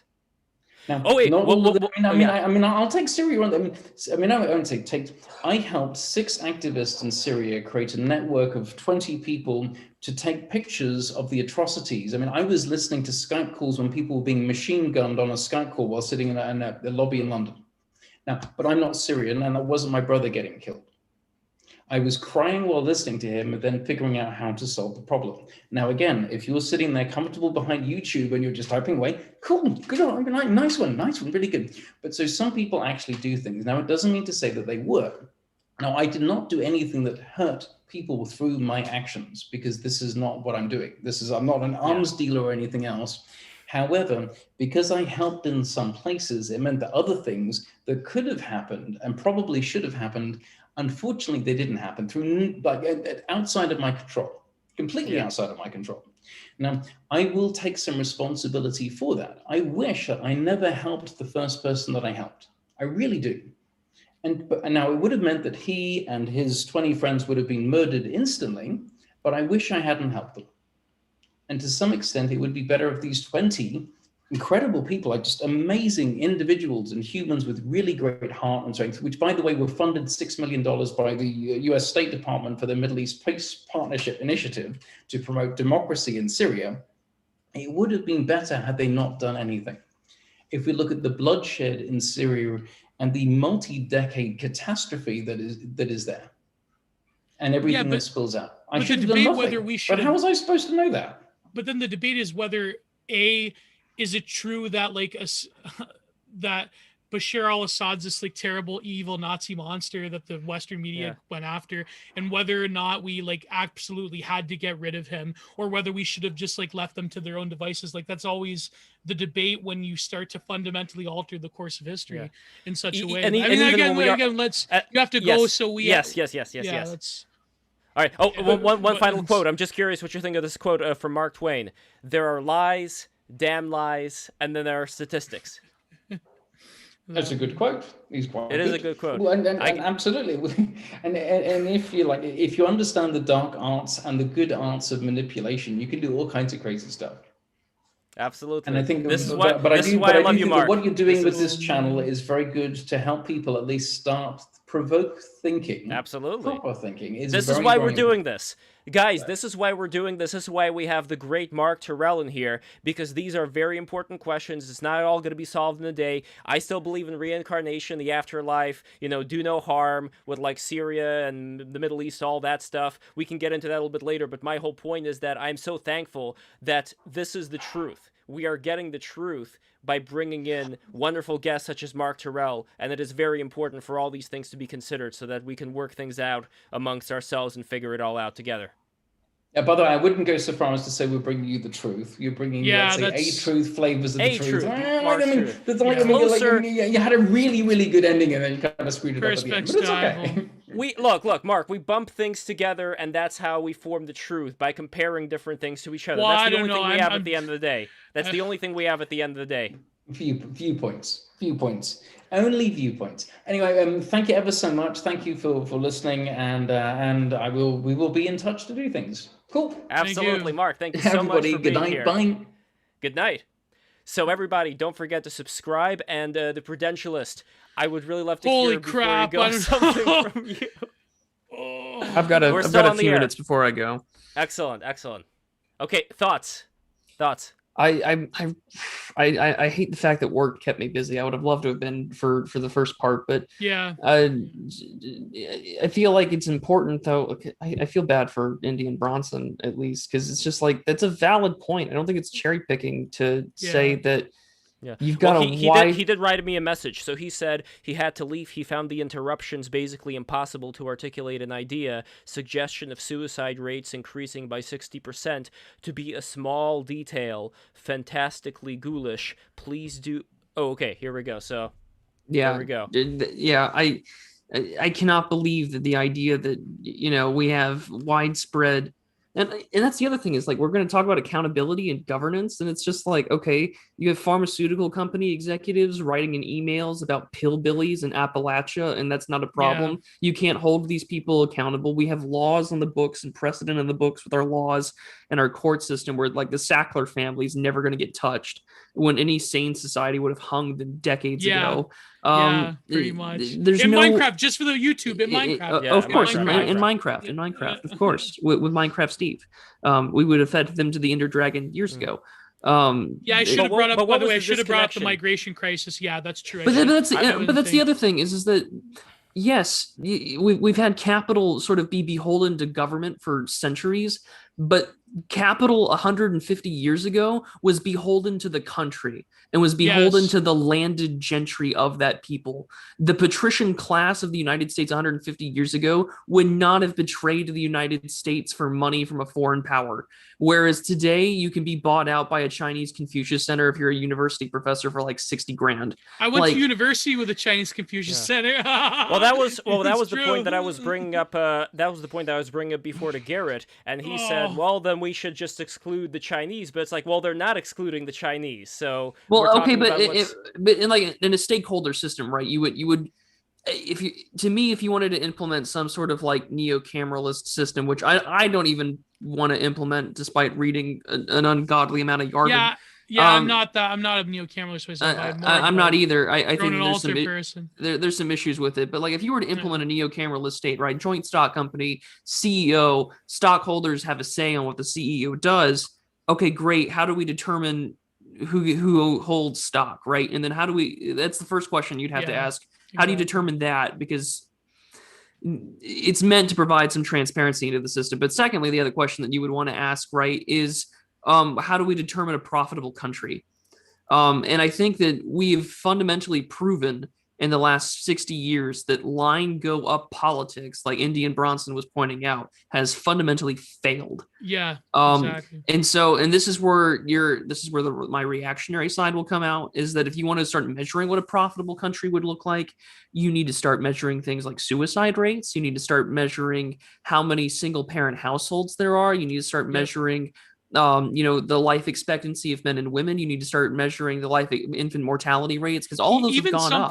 Even something like, and please, I know I'm trying to change what I'm drinking. Every time you see me on stream, I'm drinking soda water. I'm drinking, what do they call, carbonated water, just to clarify. But the obesity crisis, 50% of Americans are fucking fat asses like me. It's 70%. It's 70%. Yeah, technically, 70%. If you added the latest CDC stats, it's 70% of the United States is either overweight or obese. Yeah. 70%. That's a national security crisis. That's a public health crisis.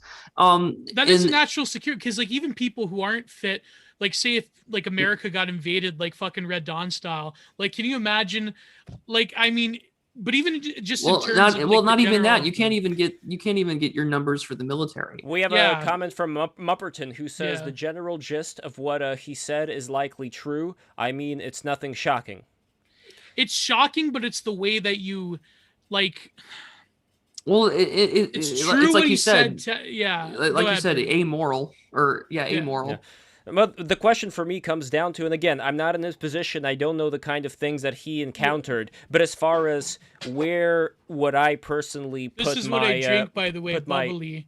This one, tastes exactly like Sprite. Ever since I found this one, I was addicted to soda I call it pop in Canada. I was addicted for years, kicked the habit 2 years ago. This fucking shit saved my life. Sorry, I don't know why I'm swearing. I don't mean... Yeah. No, it doesn't matter. But another thing. Yes, it's true that what you said, like what Garrett said about Coca-Cola. I truly believe that in Minecraft, every single CEO of Pepsi and Coca-Cola and Nestle, what they did to people, and I'm not blaming myself. I got addicted to pop from a very early age because of my own lack of will and fortitude. But I do say that they are exploiting people that are vulnerable, and that I'm gonna fed post soon, so it's all right. Just cut off. Yeah. No, but I just don't know what exactly I or you or Prudentialist would have done being. And yes, in that I'm going to go for a position Lindy to walk after this impose- stream, by the way. Me too. I have to go we're mail gonna walk. letters. We're gonna walk on that. We're gonna walk together. And then I we're have gonna to go compare mail letters miles. for my old man, Then we're gonna so compare it's- miles. Do you want yeah. to do a race, Geo? Do you want to do like a? Well, I like, typically on a do scouter? from front and back. I do like 6 blocks, which is like larger than the average in New York, or small. I forget. Okay. Anyways, go ahead. All right, Sorry, I let's- keep fucking interrupting. Sorry. Yeah. All right. it's- Okay. yeah. So I don't But know. I do like, feel wh- bad for Indian Bronson, by the way. So yeah. Yes. No, I'm really thankful that Indian Bronson got to talk. It just seemed to be one of those things where he was saying one thing and Mark was saying the other thing, and at that point, never the two shall meet, at least at that the conversation that we had right now, because one would not admit, Mark would not admit what Indian was talking about, and again, maybe he didn't have the right information in front of him, I'm not exactly sure, but he didn't specifically acknowledge that suicide rate that he was talking, or what exactly was but the thing? even I don't deaths fully of understand despair, it. I think that's like, if you just compare like raw suicide numbers, it has increased by 60%.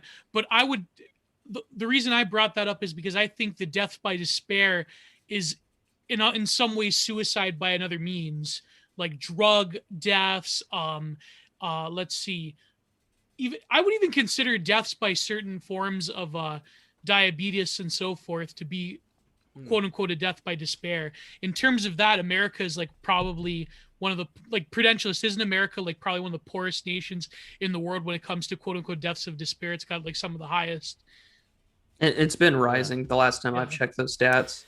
Yeah. But then here's a question I have for the Prudentialist. So if we have Mark who was talking about, he was very realpolitik about the way he was going about business, but you were talking about there being pillars of the community from way on back in America's history who actually did care about the people. From his perspective, a lot of this seems to have been propaganda. A lot of this seems to have just been a romanticized notion of what the past was. And you know me, I don't like romanticizing the past, but at the same time, I am kind of curious, could we dredge up certain things from the past that we could say without a shadow of a doubt, yes, these people wouldn't act like this, they would act a different way, and here's how we know that.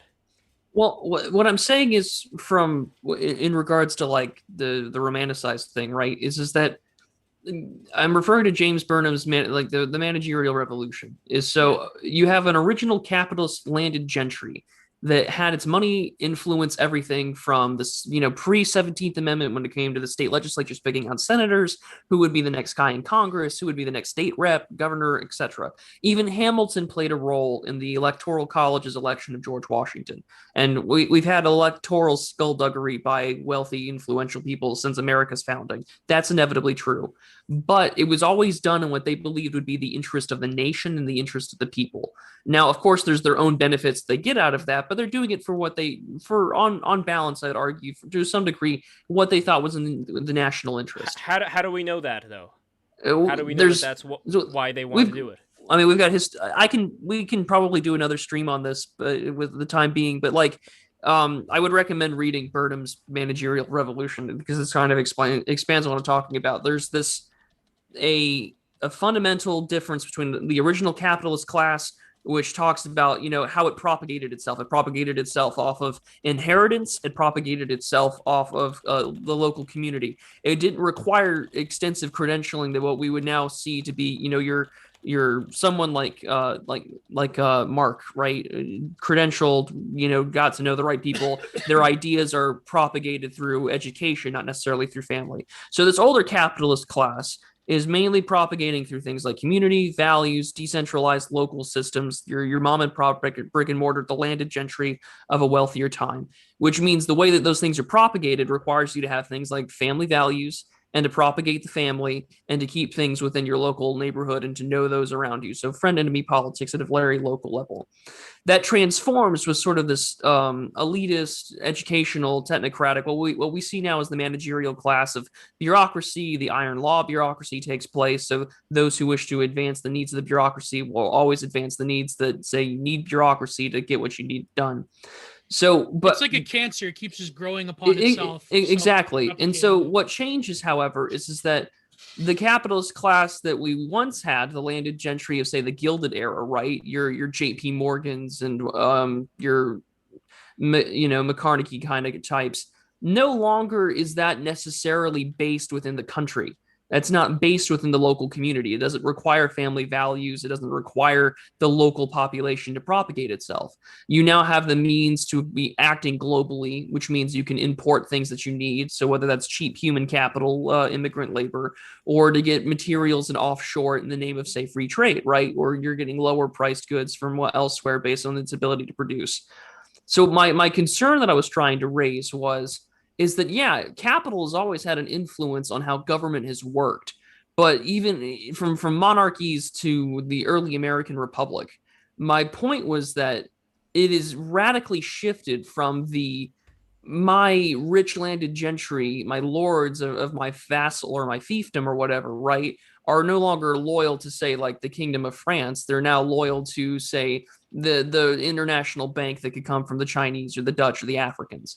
So there's this fundamental clash between the concern of accountability of these elites and of these wealthy, that they're no longer acting, say, within the local national interest. There's now a global identity that they adhere to that may not necessarily be in the interest of the citizens that we see there. And I think that there's some proof to that when we talk about, the suicide rates of middle America going up. We have the Rust Belt. We have a vastly deindustrialized, lower quality of life for a lot of flyover country.